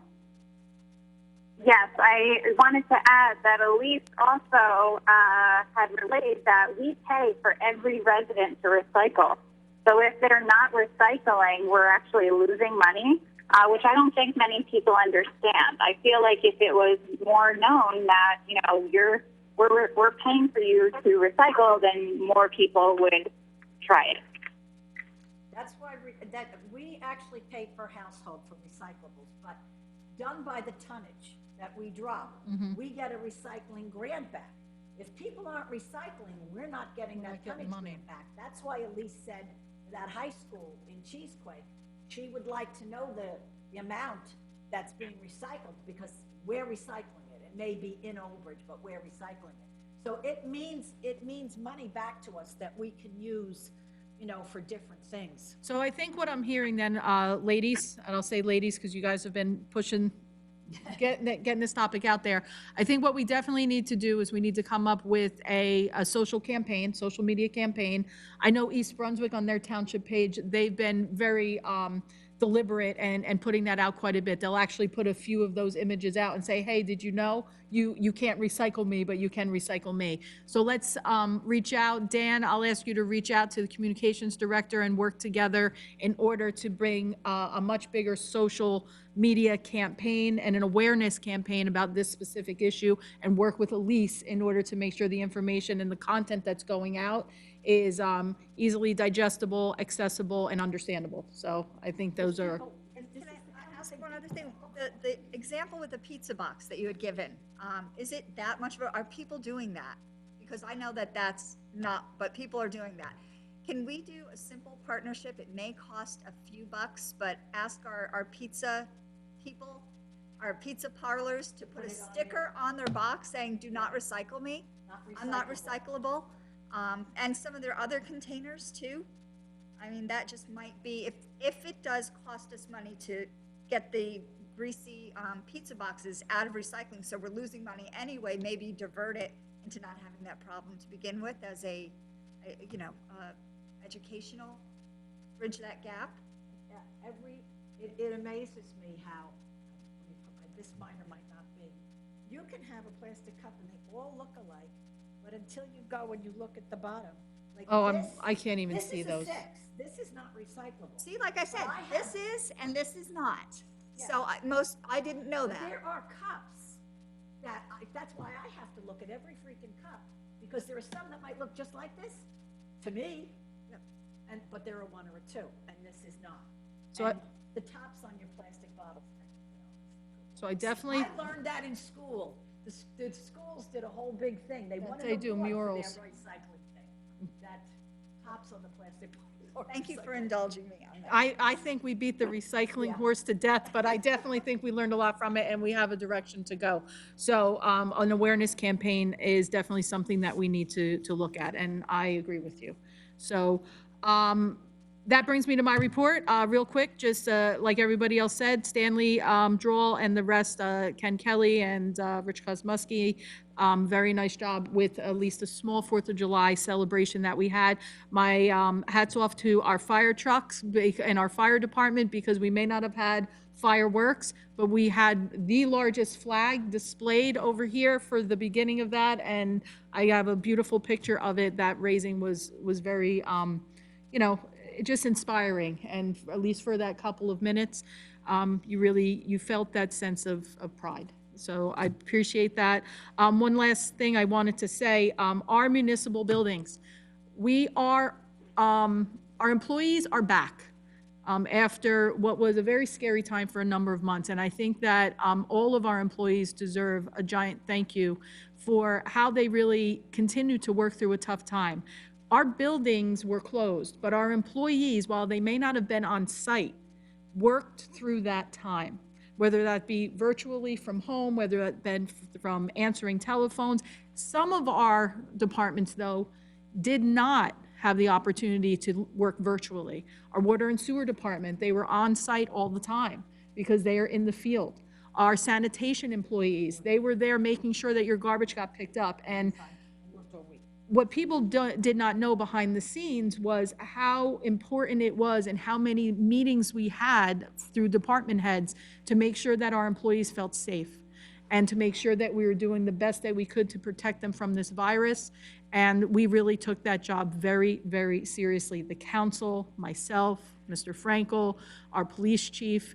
And again, I get very nervous, so I'm gonna knock on wood. I am proud of what we've been able to accomplish, that at currently, none of our employees have contracted the virus. And we want to keep that going. I know I say it. Even though they've been exposed. And they they- haven't, so we- I mean, that is definitely something I have to commend every single person for that, because it was stressful and it was difficult. So our employees are back, and they have been back now for a while. But what we definitely don't want to do yet is open up the public buildings yet. We're not ready for that yet. But telephone, email, drop boxes, electronic communications, we have found a way to provide basically every single service that we have before is still there for you. And if there is something that requires, like maybe zoning and construction office probably would see this the most, where there has to be some type of interaction, we're making that happen. So I want to say thank you to our residents for their understanding and for working through this new normal, but most importantly, thank you to our employees. It has not gone unnoticed. I've tried to make my way, just, dropping off some special treats to the different departments. And I truly, truly mean that, and I know that the council is truly thankful for all the work that you have done. I want to remind everybody listening that, yes, tomorrow is the Board of Education meeting in reference to their reopening plan. To the students and to the teachers and to the parents and to the residents here, I'm hoping that this is going to be a plan that is going to keep our public health at the top of that priority list and also still provide the services that they need to for our students. As a teacher, I will tell you, I miss my classroom and my students so much. Virtual learning is not, and virtual teaching is not what any of us signed up for. I can tell you right now, in talking to all of my friends and being a teacher for 20 years, I want to be in my classroom, but I want to make sure that that classroom isn't going to turn around and cause me to look out at my students one day and see an empty seat because somebody has contracted the virus and we've lost them, because yes, it does impact children. And I don't want to turn around and have to look at a family member and say that something that I brought back home has caused them to be sick or, God forbid, not with us. It's not a fear thing. I'm not trying to do that. I'm just trying to be realistic, and I'm praying every single day that whatever plans we put in place moving forward keeps us all here, and rather than those horrible stories and what people have had to deal with. Even those that have recovered, some people have had long-lasting impacts, and we don't know what that's going to bring for them later on. So that is a tough decision, and I hope that we all get through this. I've said it for a long time, today, tomorrow, together. We are here today, we are making decisions and doing the best we can for a strong tomorrow, because we are all in this together. All right, Business Administrators report, please. Dan? Thank you, Mayor. Authorization for a resolution supporting high-speed internet accessibility. Is there any objection? What exactly is that? Good. That is literally what we've been talking about, is trying to promote the need for that high-speed internet accessibility because of where we are now in our society, having to work from home. Am I right, Dan? Absolutely correct. Thank you. Well done. Continue. Authorization to adjust the bid threshold from $40,000 to $44,000. New laws allow our QPA, since we have a QPA, to go up to $44,000. Any objection? Okay. Authorization to join the New Jersey Cooperative Purchasing Alliance CK04. Any objection? Okay, Authorization to award a contract to Software House International for backup servers at the Borough Hall and Public Safety Complex through the New Jersey Cooperative Purchasing Alliance in the amount not to exceed $39,863.05. any objection? Nope. Authorization to accept funding for the Sayreville Municipal Alliance Grant for fiscal year 2020 has a new fifth quarter, July 1st to September 30th. Any objection? Okay, Authorization submission of a strategic plan for the Sayreville Municipal Alliance Grant for the fiscal year 2021, October 1st through June 30th. any objection? Nope, continue. Authorization to appoint Cheryl Massaro to court administrator in the municipal court, effective September 1st, 2020. Any objection? Okay, Authorization to appoint Carol Womack to clerk part-time in the police department, effective July 21st, 2020. any objection? I have an objection. Okay, First of all, this is a new position that, although the chief did discuss it with 4 people up on the council, Michelle, Donna, Vicky, and myself, we had told them at the time, to bring it to the Public Safety Committee and to the business administrator, and that was the last I heard of it. Then I get a call from somebody asking me to recommend them for the job, a borough employee, and I said, what job are you talking about? And then I heard that we were creating this part-time position. And believe me, I really am in favor of it. A lot of that work that's done in police headquarters and administration probably could be done by clerical people as opposed to sworn officers.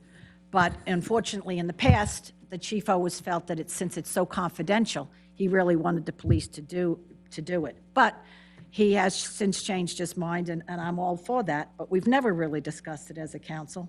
Secondly, we're talking about employing somebody, and we have never advertised this job for employment. Now, I never heard of such a thing.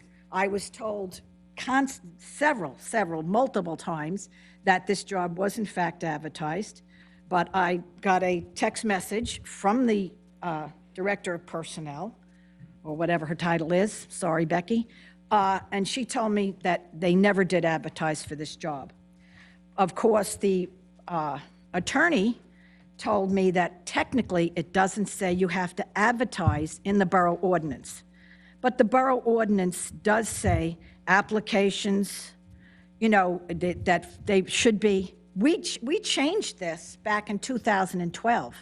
And the spirit of it was we were asked specifically by the police department to go back to residency preference, which we did after a lot of machinations. We did go back to it.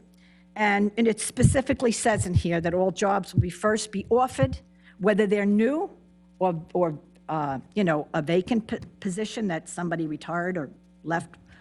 It would be offered first to any borough employees, which in fact it was.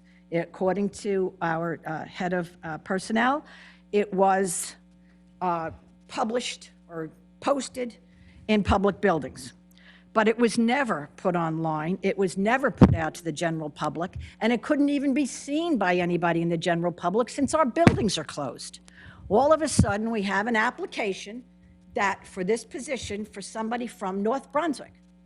Now, technically, it doesn't say we have to advertise, but how do you first offer it to a borough resident if nobody knows the position in the borough is vacant or available? This is a new position. We have so many unemployed in the borough of Sayreville. Nobody may apply for it. Nobody may.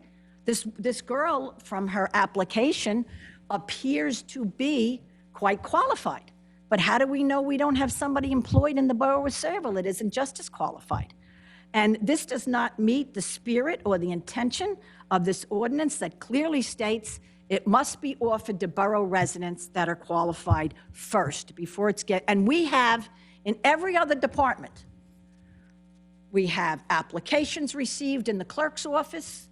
And they're kept on file, so when a position is open, we say to the clerk, hey, you got any applications? And then we also go out to the public, and we say that we have this job opening, and then we sit down with all these applications, and we interview the people, And sometimes, you know, we have somebody from outside the borough that is much more qualified than anybody else in the borough. That I'm not saying it's an absolute that we hire from within the town, but we went really out of our way to do this ordinance, and it's physically impossible to follow this ordinance if we don't advertise the jobs. I mean, so to say, or legally it doesn't say we have to advertise, really is just, you know, cutting the whole ordinance off at the knees. It was not the spirit of the ordinance.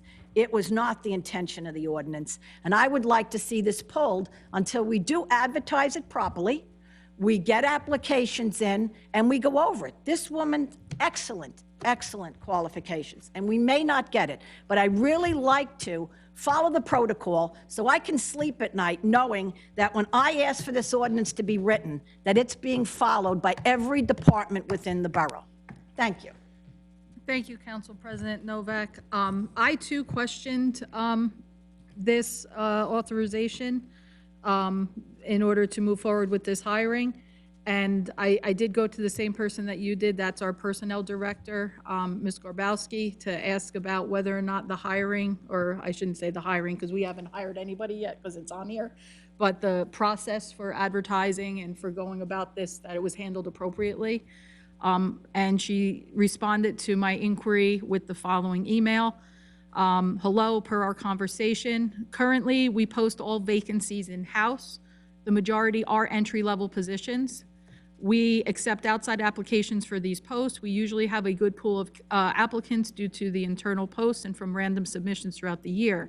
Therefore, it has been unnecessary to advertise in the paper or online for certain positions. I am not aware of any resolution or ordinance that requires us to post these vacancies in the paper or online. We have not advertised in the paper for entry-level positions for quite some time. And then she says that she can check back to see when the last time was because she could not recall at that time. So as per the personnel director, she believed that the actual posting of the position as well as the fact that it didn't go out in a public advertisement was in fact appropriate and did not see a reso or an ordinance that showed otherwise. But I wanted to double check and make certain that her understanding was correct as well. So I did reach out to our labor counsel, which is Mr. Merriman, our attorney, and his response to the same questions was that he could not find, and I'm quoting this, I cannot find anything in the borough ordinances or in the law that would mandate a job posting outside the borough for a non-classified position, which is what the clerk one was. Since the candidate has been recommended for hire, I see no legal impediment to this hiring if we so choose to move forward with that, which would require a motion. And that was from our labor counsel. I can defer over to our attorney here or our business administrator. You know, I have Becky's email to you. She says that in the past, just posting it at all the public buildings brings in applications. But our public buildings are closed. So how is it going to bring in applications?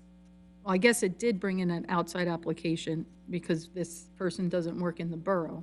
So This person doesn't work in the borough, she must have but she doesn't live in the town. This asked- is really, I'm sorry, I understand. I wanted to verify too, but just I did because find there that is out, no, too. we didn't write our ordinance properly. I mean, it's physically impossible, which Becky also said, to get applicants in if it isn't publicized in some way. This was not publicized in any way. Anyway, you can't say that it's out here on the board in Borough Hall. Anybody coming in can see it when our buildings are locked. I mean, this just doesn't pass the smell test.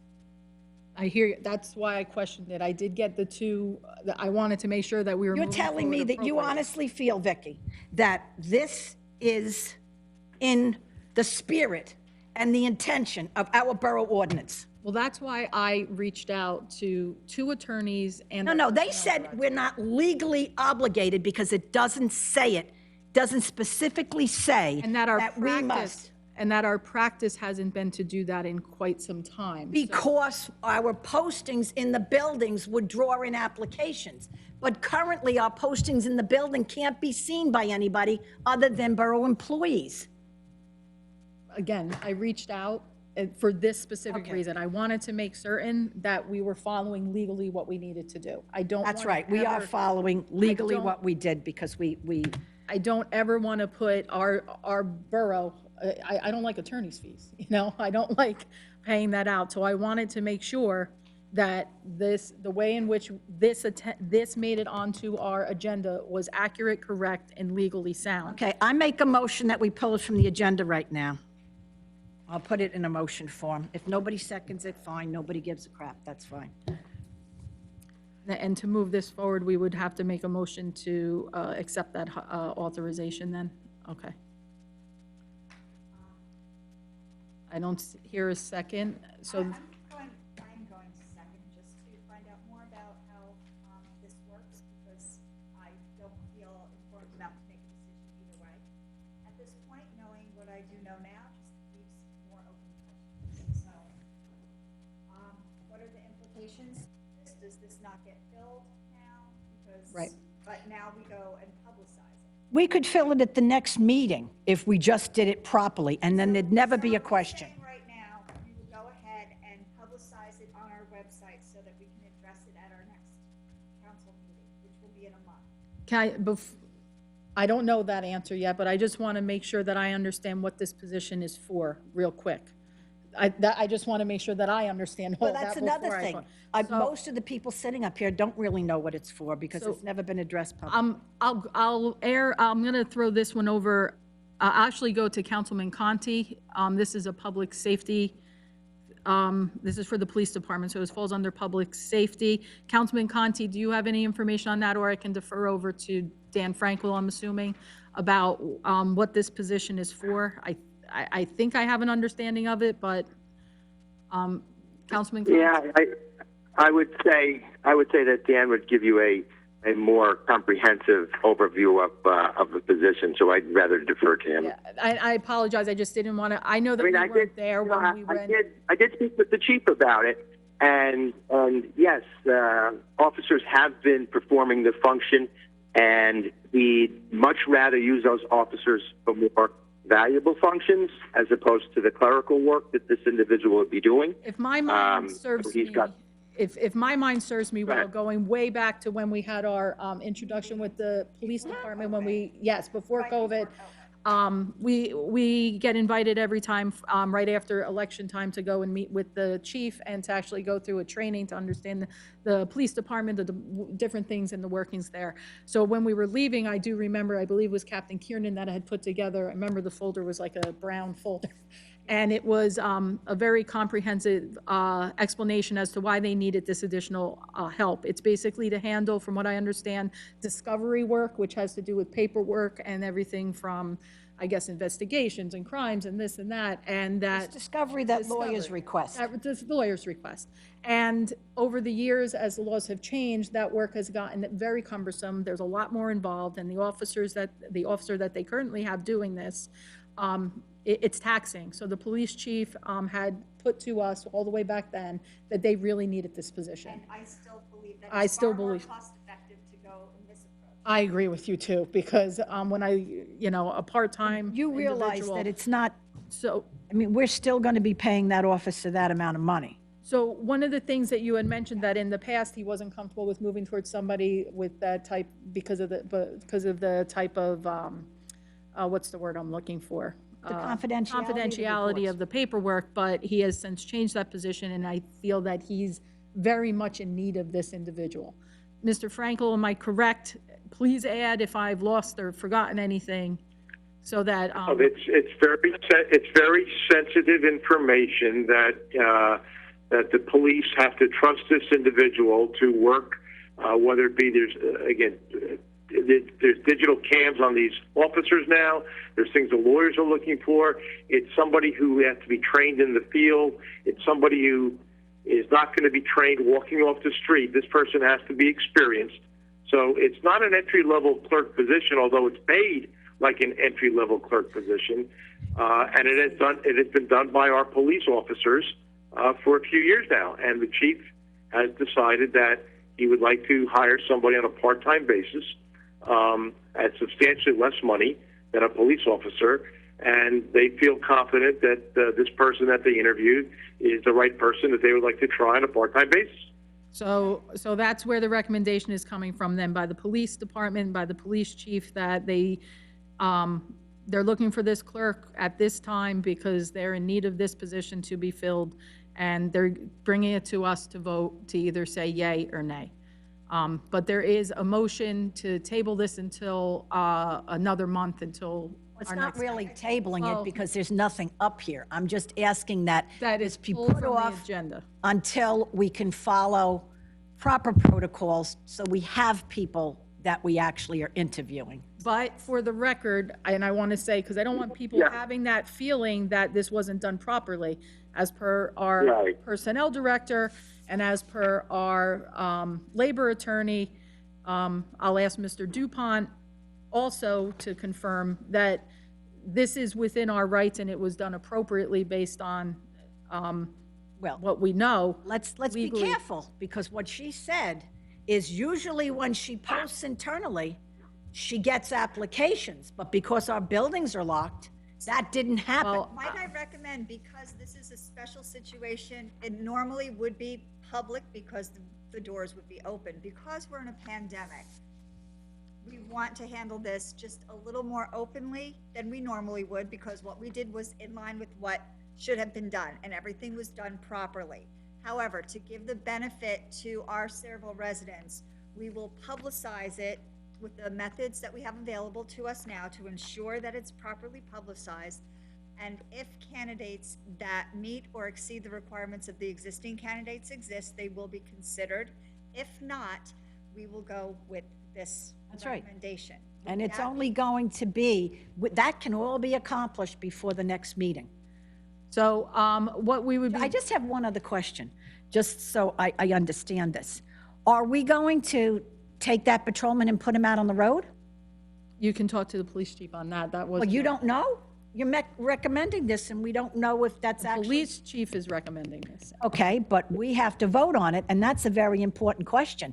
Is the cop that's normally doing that right now, is he just going to still stay in there and do paperwork, or is he going to be put on the road? Do we know that? No.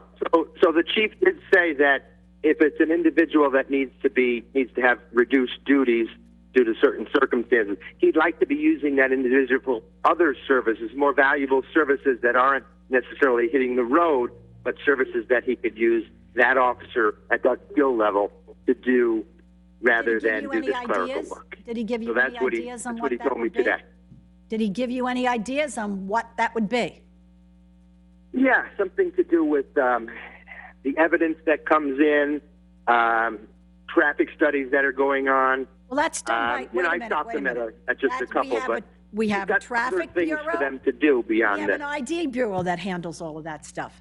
So We currently have police officers. Listen, I don't want to I'm get not into. here to challenge the chief and what the chief says, what he would use the individual for. I'd rather defer to the chief for that. Well, maybe you see, that's another procedure that was always followed. This is my 15th year. And never have we there's always been a formal presentation, either in writing or in public, and sometimes both, with the chief of police or another department head that wants this to explain this and allows us to ask questions.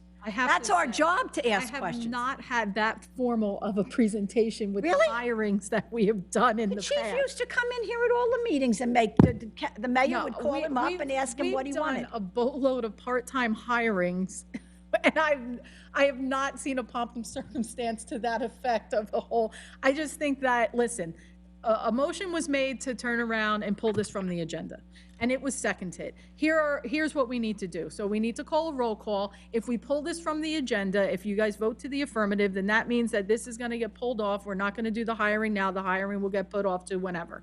We can turn around and do that depending on how the council chooses to vote. If the council chooses to not pull this from the agenda, then a motion can be made to accept the appointment of this clerk, and then the hiring moves through effective July 21st, which is the end of the, however many days away. So tomorrow. I don't even know what day it is anymore, because that's what happens when So are we taking off the table the point of just advertising it properly now? I think we because have to it's make deeper? a vote on the motion, which was to pull from the Yeah, agenda. That's what Because the motion was. he wants this put on the, He needs the person, wait a minute, though, this should be put on the consent agenda for the next meeting. Oh, okay, for hiring, we no longer do that? Okay. okay, so I would need a roll call to see if the council is comfortable with pulling this appointment, this hiring from the agenda. So roll call, please, Jess. Councilpersons Novak, Yes. Conti, No. Delina, No. Mar, No, with comment. If the police chief feels that this was the best candidate, then I have faith in the police chief. I just want to say, it's not the best candidate, it's the only candidate, Okay, because it wasn't advertised. Roberts, I would only postpone it because of the advertising issue with the pandemic. However, I think it's an important position that needs to be filled. so no, So, no, okay. not pulling. Okay, so the vote was not to pull, so that means it remains on the agenda. At this point, we would need a motion then to accept the appointment. So does somebody have a Make a motion? motion to accept the appointment. Is there a second? I second it. All I right, second it. roll call, please. Sure, sorry, Jess. Jess is writing feverishly.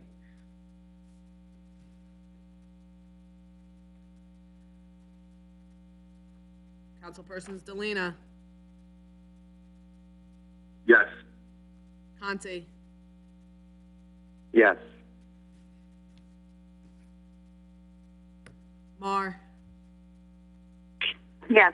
Novak, Yes, excuse me, no, because I honestly believe that this is not what was meant by our ordinance. And I think we're just leaving the door open for all kind of appointments being made without following the ordinance. Thank you. Roberts, Yes. Okay, next on the agenda, that would be Mr. Frankel. So at this point, Authorization to award a contract to Tactical Public Safety for preliminary site work and engineering for PD radio microwave project to New Jersey contract T0109 in an amount not to exceed $30,000. any objection? Okay, continue. Authorization to appoint 5 police officers in the police department effective August 3rd, 2020. Any objection? Okay, Authorization to appoint Samantha Amato to a per diem dispatcher trainee in the police department effective August 3rd, 2020. any objection? Okay, continuing. Just in rec, I just would like to say that the borough is under the New Jersey Department of Health guidelines, which means that we've opened up our fields, our courts, and our playgrounds. And we just please want to make sure that our residents adhere to our social distancing guidelines, or of the Department of Health, I should say, social distancing guidelines, to make sure that they wear masks, and please sanitize your hands whenever possible so we can keep our fields and our courts and our playgrounds open, and we would appreciate that. Thank you, Mr. Frankel. Also in recreation, we just need, that's not on there because of a timing issue, because our meeting is August 17th. What is the council's choice of the annual car show and Unity Day that's usually in the second weekend in September? It's so hard to. I would say let's go with the original plan unless we get direction that opposes it. Unless it's all What's the- closed again. Yeah, what's the recreation committee's feeling on that? Did that go to them? I know Damon usually covers this for us, so he probably had, might have had this on his report, but yeah, I mean, do we keep it until otherwise we find out more, I guess? You know, we'll keep. Well, you if you keep it to keep up more, the problem you have is you can't plant something. If we're going to keep it, then you can't plant it, and then on August 17th say you don't want it. Well, we've always used Okay, the because recommendation of the Recreation Board and where we are with, I think the only thing that would stop it is if the governor closed down the whole state again. I Yeah. mean, just like this block party, Yeah. I'm on the side of let's plan for normal life. and then if it goes, it goes. Exactly. Yep. This way we can jump right in. If we're ready and we're clear, everyone has something to look forward to. Yep, I'm fine with that, Dan, does that? The only question, if I may, Yes. the only thing to think about is being on the recreation board in the past. Several days takes great planning for months ahead of time, and they have to reserve many vendors, food vendors, that require deposits. And I think in this time period, people are afraid to do that because they may lose the deposit.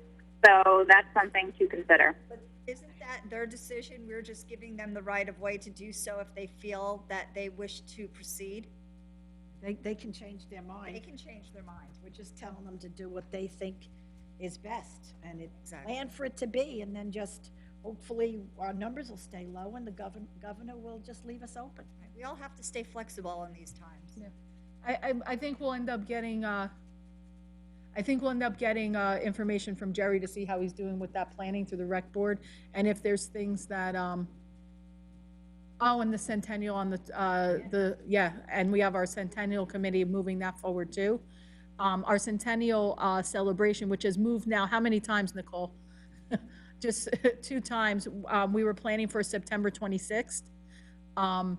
So that would be the same thing. I think we keep it, we see how we do, and then we'll turn around and wait to see if it's something that either the rec advisory committee or our centennial committee feels we need to change.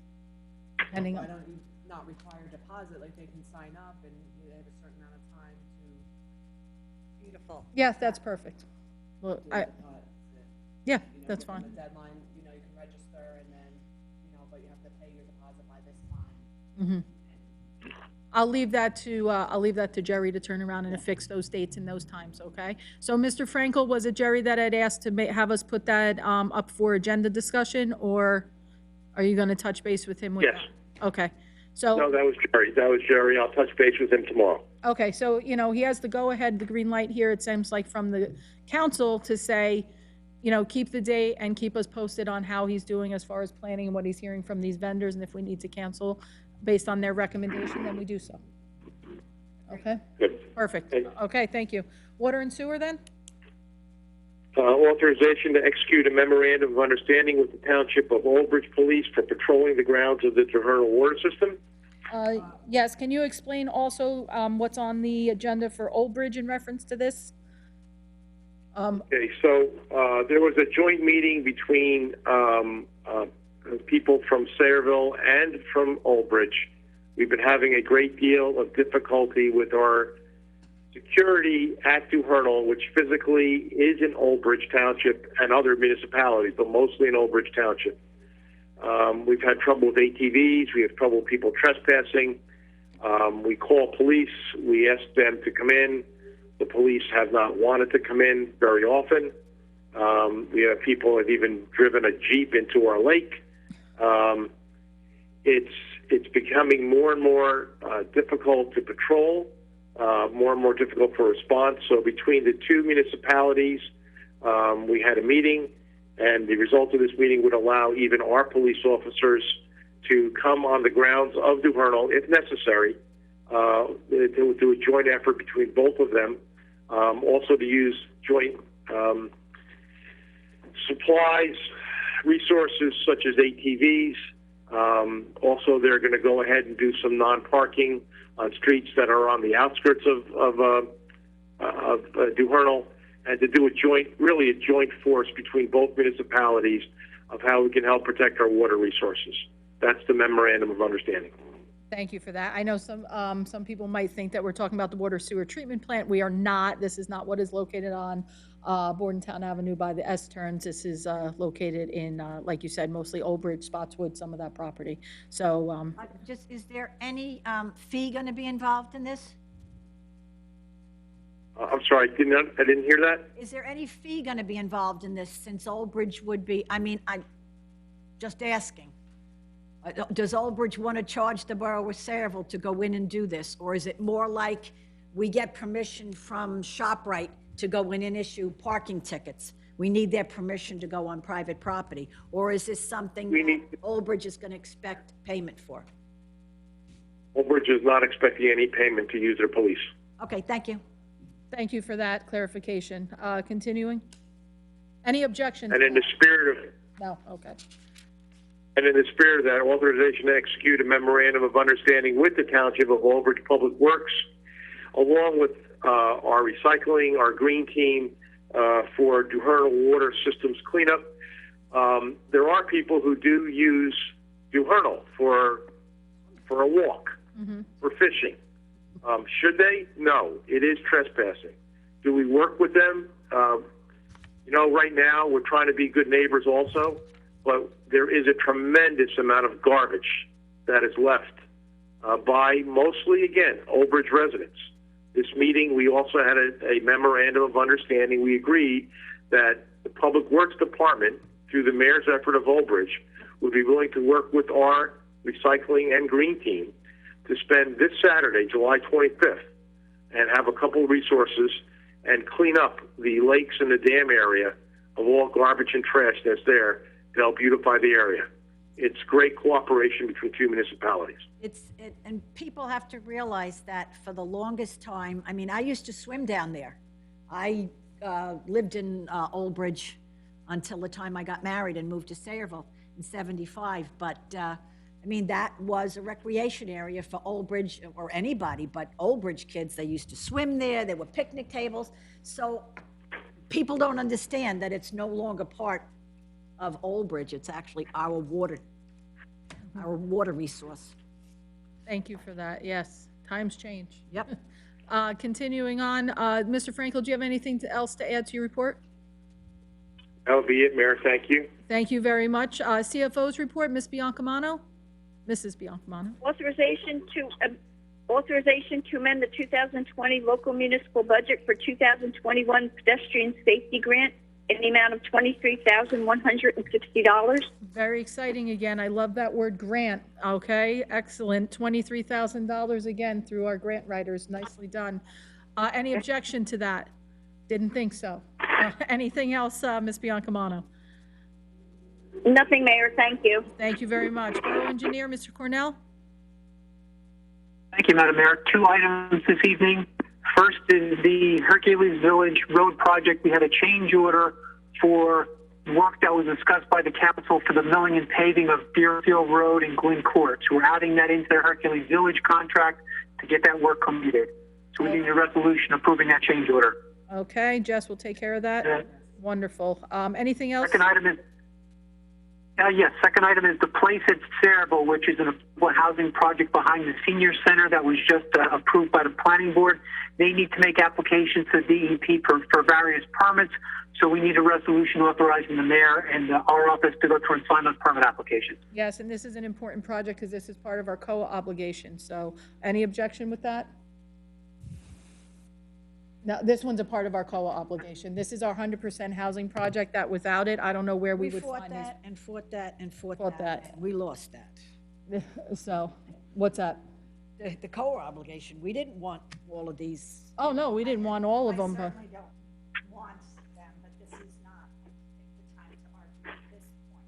Yeah, our whole COA, I don't think we even can, because then our entire COA settlement would come Whole thing undone, gets thrown because out. this is, what's nice about this is that this particular project, if you weren't here, Mary, you were, no one else on the council, Kevin, I think, was here for that. The presentation for the place at Sayreville, these are not those high-density, common hallway type of, housing projects. These are single entry. They're very nice. I was impressed with the presentation of it.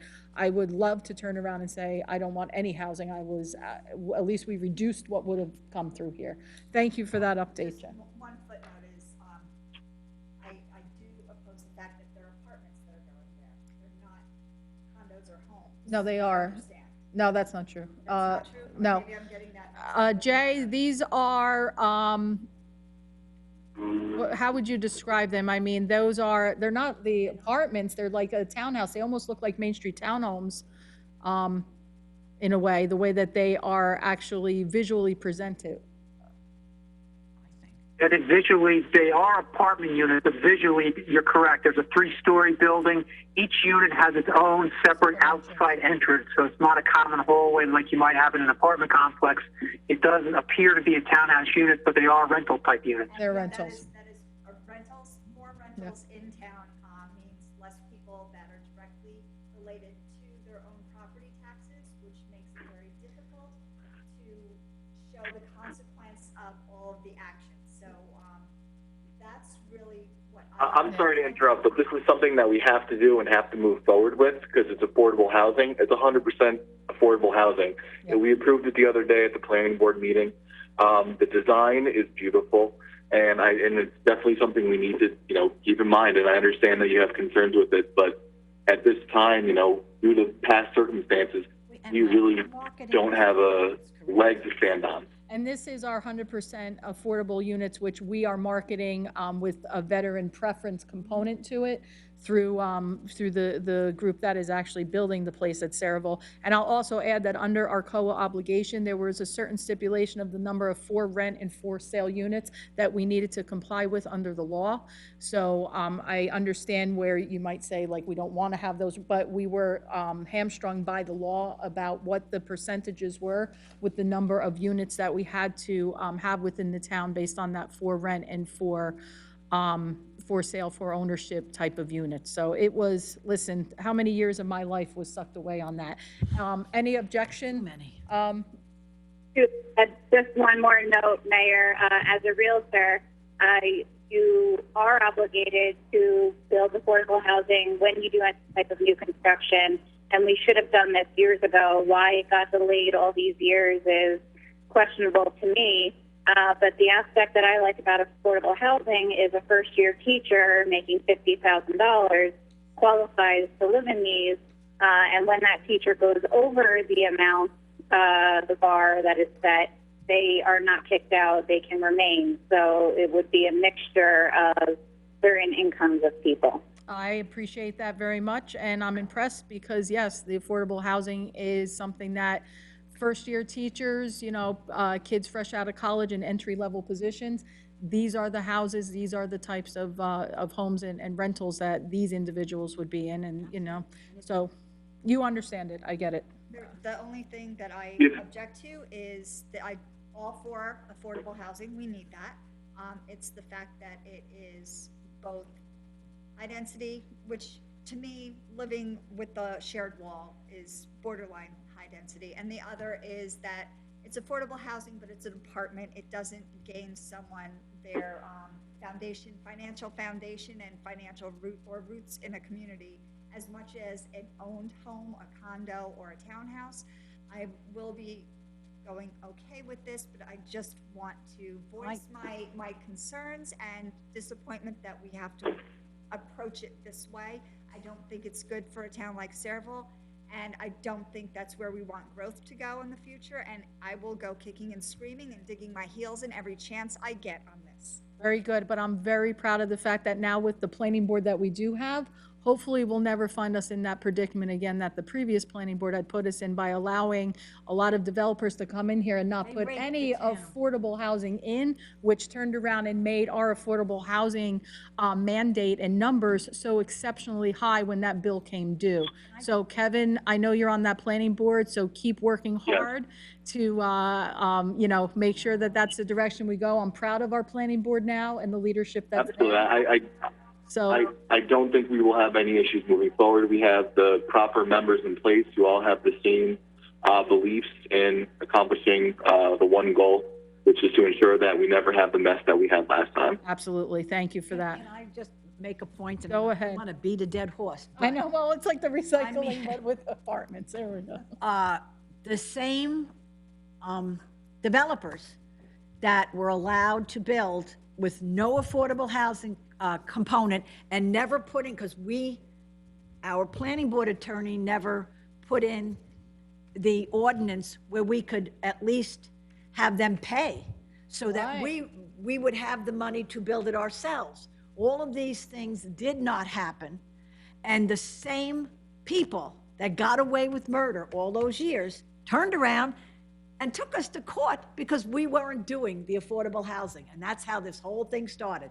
The same people took us to court and said, you're not doing the affordable housing, so we're gonna force you. And every piece of property that we still own in town, we can now put 2, 3, 4 times that amount on there because we made out like a bandit for all of these years where we didn't have to put it in there. And I'm glad we have builders fees in place. I know, growing up in Woodbridge and having my dad be on the town council there, seeing what Mayor McCormick was able to accomplish, building 3 brand new buildings on Buns Lane in Woodbridge. They were able to knock down all of the older looking buildings and build brand new condos with, again, their own separate entrances.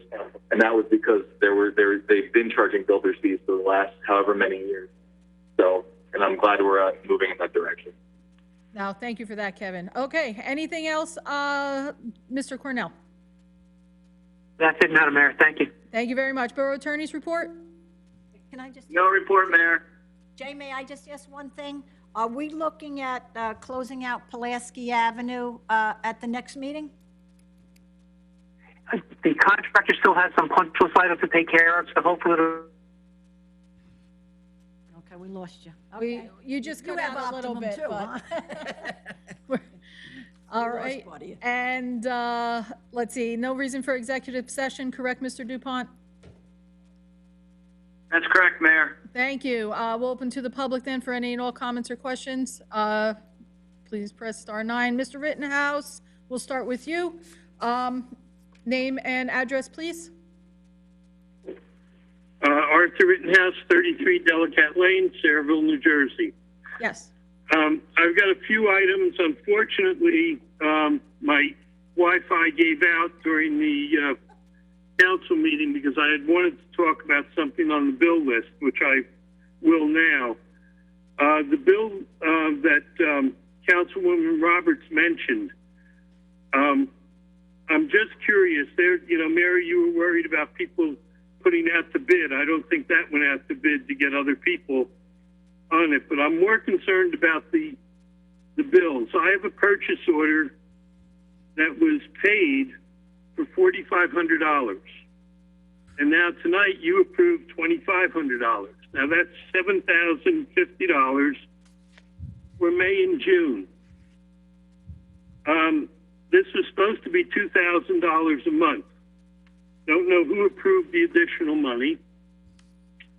Also, this person was working without a signed contract, and I had filed an Oprah request, and the reason they were working without a signed contract was because it was an oversight. So I don't understand how this is allowed to happen. Also, they were also working without a state registration to work for the borough. That was effective May 26th and issued on July 9th. So, I really wish you would pull that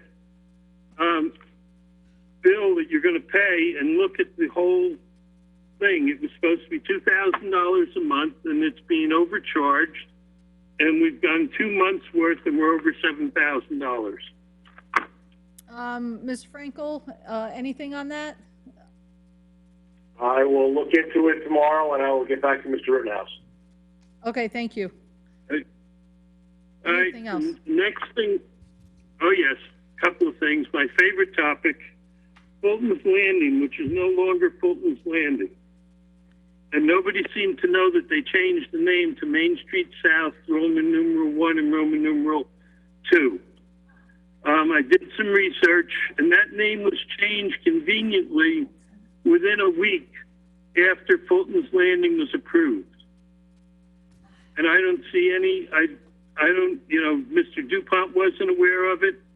I became aware of it when I saw an application to do a freshwater application that Mazer Company applied for Sayreville for Main Street South 1 and 2, which I had no idea what it was, except I knew the blocks and lots, which were Fulton's Landing. I'm concerned because now they've got a different name. It's still the same people, but are they going to try and deny the pollution that's there from the Department of Environmental Protection? Are they going to say they're not responsible for the trees? Which will be my next question. Whatever happened, we still haven't resolved the fine for the trees. So, I mean, you know, you were worried before about builders. Mary, you mentioned builders. Here's a builder that's gone on with no permits on file from any department in this borough since January of 2019. I did the Oprah request on that this week. So we allow a builder to just go on and on and on, violate the law, pollute the land, and we have no permits of any kind under either name in the borough. The name change, I'm pretty sure, I've only been on, Sarah, since January, but I'm almost positive, I'll talk to Joe Ambrosia. The name change was requested, it has something to do with estate planning. So they had to change the name for the way the property is going to be, estate-wise. That's what that was not a terribly big thing. As far as the fine, it's my understanding that although they're negotiating, we couldn't take them to court because courts were closed. They were only just recently opened. So that's pretty much the reason for that. Now, only part of that is a fine. So they can really only negotiate part of that, the fine part. The majority of that is what they would be charged taking down every tree. That is just a fee that you pay to the shade tree. So I don't think that part of this is, because one way or the other, they would have had to pay that. They went out there, when you take down a tree, you pay so much for the diameter of the tree and the height of the tree, and all of the trees went out there and they were inspected to see how many trees went down based on the stubs and what was piled up there. And then there was a fine added to that. So it's my belief that it's only the fine that they're kind of negotiating, but we couldn't have taken them to court anyway because of the courts being closed. I imagine we'll see that pretty much moved along now that the courts have been opened. But I'll check and find out. That's correct, Mary. All right, thank you for that, Mr. The name was changed in May of 2019. Oh. We'll have our Sarah attorneys look into that. I'm certain. Because I got on the Oprah request, I got the document from our assessor's office. Maybe they just notified us. So again, they just keep going on and on and on with nobody from the town really caring about what they do. Well, right now, I do believe this is in the hands of our redevelopment agency, so I do think that some of your questions might be better served to go and ask the redevelopment agency, because, you know, that it is a redevelopment project right now, so I would, and you, and Mr. Rittenhouse, I know you've attended, or at least called in, I'm sure, to some of the redevelopment agency meetings. Mr. DuPont, do you, I don't really, you probably are not versed. I'll reach out to Mr. Baker or Mr. Ambrosio and then get back to the borough administrator or Mr. Rittenhouse. Well, I filed an Oprah request with them, and unfortunately, they're not too good at doing Oprah requests. I still have not heard back from them. And over the years of the 3 Oprah requests, 2 of them I've had to go to government records and have them told they had to provide the records. So they're not the swiftest, and they're not too good at handling Oprah requests. They are terrible. All right, thank you for that. We'll see. They did not respond to this one. Okay, on a more positive note, the Sayreville Historical Society Museum will reopen to the public starting August 2nd. Our normal hours from 1:30 to 4. This month we've had it open just for special appointments if people wanted to come. We have hand sanitizer and masks available, and we'll be following all of the proper protocol for people coming into the building. We know what the maximum capacity is, so we'll be working on 25% of that, which usually should not be a problem with that. Also, in light of that, I just want to mention that Bill Bauer passed away this month. He was one of the founders of the Sayreville Historical Society, also a past superintendent of schools, and truly Sayreville person. And my, So our and condolences one to of his my family. around the corner neighbors, and thank you for reminding me of that because, you know, just heartbreaking, you know, but he lived quite an impressive life and he, exactly. Thank you for reminding me of that, Mr. Rittenhouse. Art, can I appreciate it. ask you a question? Sure. Is the Historical Society looking into adding our building next door here, the original Borough Hall, the fire station and everything, to the National Registry? Yes. We are, okay. Can you tell Yeah, me? we're looking at getting that registered with the state of New Jersey, and also the grant writer was instrumental in applying for some grants that would work with that for any repairs that might be needed on that building. The Borough Council or one of the committees had recommended they get in touch with me. What we'd like to do, our ultimate goal, would be to make that a second museum in town and dedicate it, part of it, to the fire departments and first aid. We think it would be an ideal building, plus it was our first borough hall. Yeah. So, yeah, we are working on that, and we'll, you know, as it progresses, we'll keep the council informed. I know that with the grant writer, there's a much more, boy, that's terrible English. There is more grants available for historic buildings if they're actually listed on the historic registry. So, you know, that would be really great to fix this building up because it served the borough many, many years for all different activities. Any other Yeah, positives? we have that in. Oh, sorry. We have that in place. Yeah. Thank you. Tell me you have more positive stuff, Mr. Rittenhouse, Art. Anything else? Yeah, I want to thank Jessica and her staff under very difficult circumstances on the primary election. Yes. It was, the rules were changing on a daily basis for the last 2 weeks. Yes. The Middlesex County Board of Elections, unfortunately, for one of our 4 locations, didn't send a red seal to seal the provisional ballots. Not that we had any problem with provisional ballots in town, but Jessica took care of that. They also did not do enough supplies to clean after each person went to vote. So Jessica managed to get supplies out to everybody and used the hand sanitizers to clean. So Jessica and her staff, thank you very much, because it's always a pleasure to work with her on the elections, and I'm sure the Democratic side feels the same way. They are unbelievable in a very Tremendous job. Under very difficult very, circumstances. very difficult circumstances. It was a Herculean task, to say the least, and they did an excellent job. So I didn't notice, is our mailbox still out there, or did they pull it? It's still there, okay.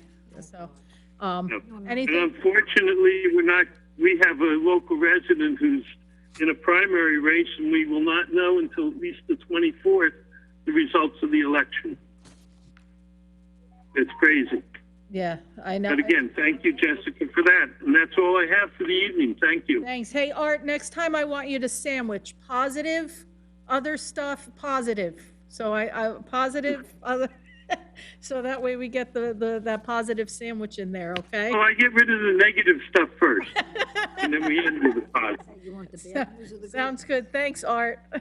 All right, let's see. Robert is on. Robert, please state your name and address for the record and your comments. Oh, Robert. Yes, hi. There you are. Go ahead. Yes, hi, Mayor. I just want to apologize. First of all, I kept trying to sign in to interview for the police positions, but they wouldn't begin. And then I finally realized that I had to come to this site. But I don't know, how did we make out on the agenda today? We're doing pretty well, Robert. We introduced at our main meeting. So the introduction went through without a hitch, and now we have the public hearing to be held at our next meeting, which is August 17th. And I'm so glad you called in, because in my last email to you, I told you I was going to recommend two things. I had mentioned it to Councilman Conti, Robert Sislo. Oh, I'm sorry, Robert, can you give your address, please, for the record? Yes, it's 22 Driftwood Drive. Thank you. As I promised you, and I'll do this again, or I'll ask Vince to do this for me, when it comes up for adoption, I have two requests. This is, Robert's calling in reference to the trucks behind Wawa and Starbucks that we've worked so hard to take the advice of Sergeant Braille and actually restrict that. Yeah. And thank you. He, actually, Robert sent me, those are beautiful pictures. I really do like those signs that were put out in another town, how yellow and large they are. But I would request two things in addition. Once we hopefully adopt that ordinance, that we have Dan Frankel actually contact Wawa and Starbucks to let them know that Yeah. that's now a restricted road, so that they can let their inform. delivery people know. Yeah, let the delivery people, and then for at least a few days, as long as we can, put a police officer there, so that way, if anybody does try to make their way through, they can give them that If they're warning. used to doing it, they just may make the. Yeah, give them a warning, say, turn around, if you do it again, then we have to, fine you accordingly. So, Robert, though, what else did you wish to speak? I was excited to see you call in again today. You know, the other thing is I'm so glad that we're moving forward with the additional police officers and the interviews. That's very important for the township. And I just wanted to thank everybody for supporting and looking out for our little neighborhood here. I think that it's very important that everything is taken seriously. You're very kind, and I have to tell everybody again, to all of our borough employees, Robert constantly sends a note of thank you every time he emails me for all the work that you guys do. And I really appreciate that, and I know our employees do, because it's been tough. But I'm glad we are able to finally get this moving for you and your neighbors. Thank you. And we'll see about getting you that police interview. Yeah, okay. Thank you very much. You're welcome. Be safe. Thank you. All right. Anybody else from the public wish to speak? And I see no additional hand raises, so at this point, can I have a motion to close the public portion? So moved. All in favor? Motion to adjourn. Aye. All in favor? Aye. Ladies and gentlemen, be Aye. safe. Today, tomorrow, together, we are done for this evening. Have a good night, everyone. Goodbye.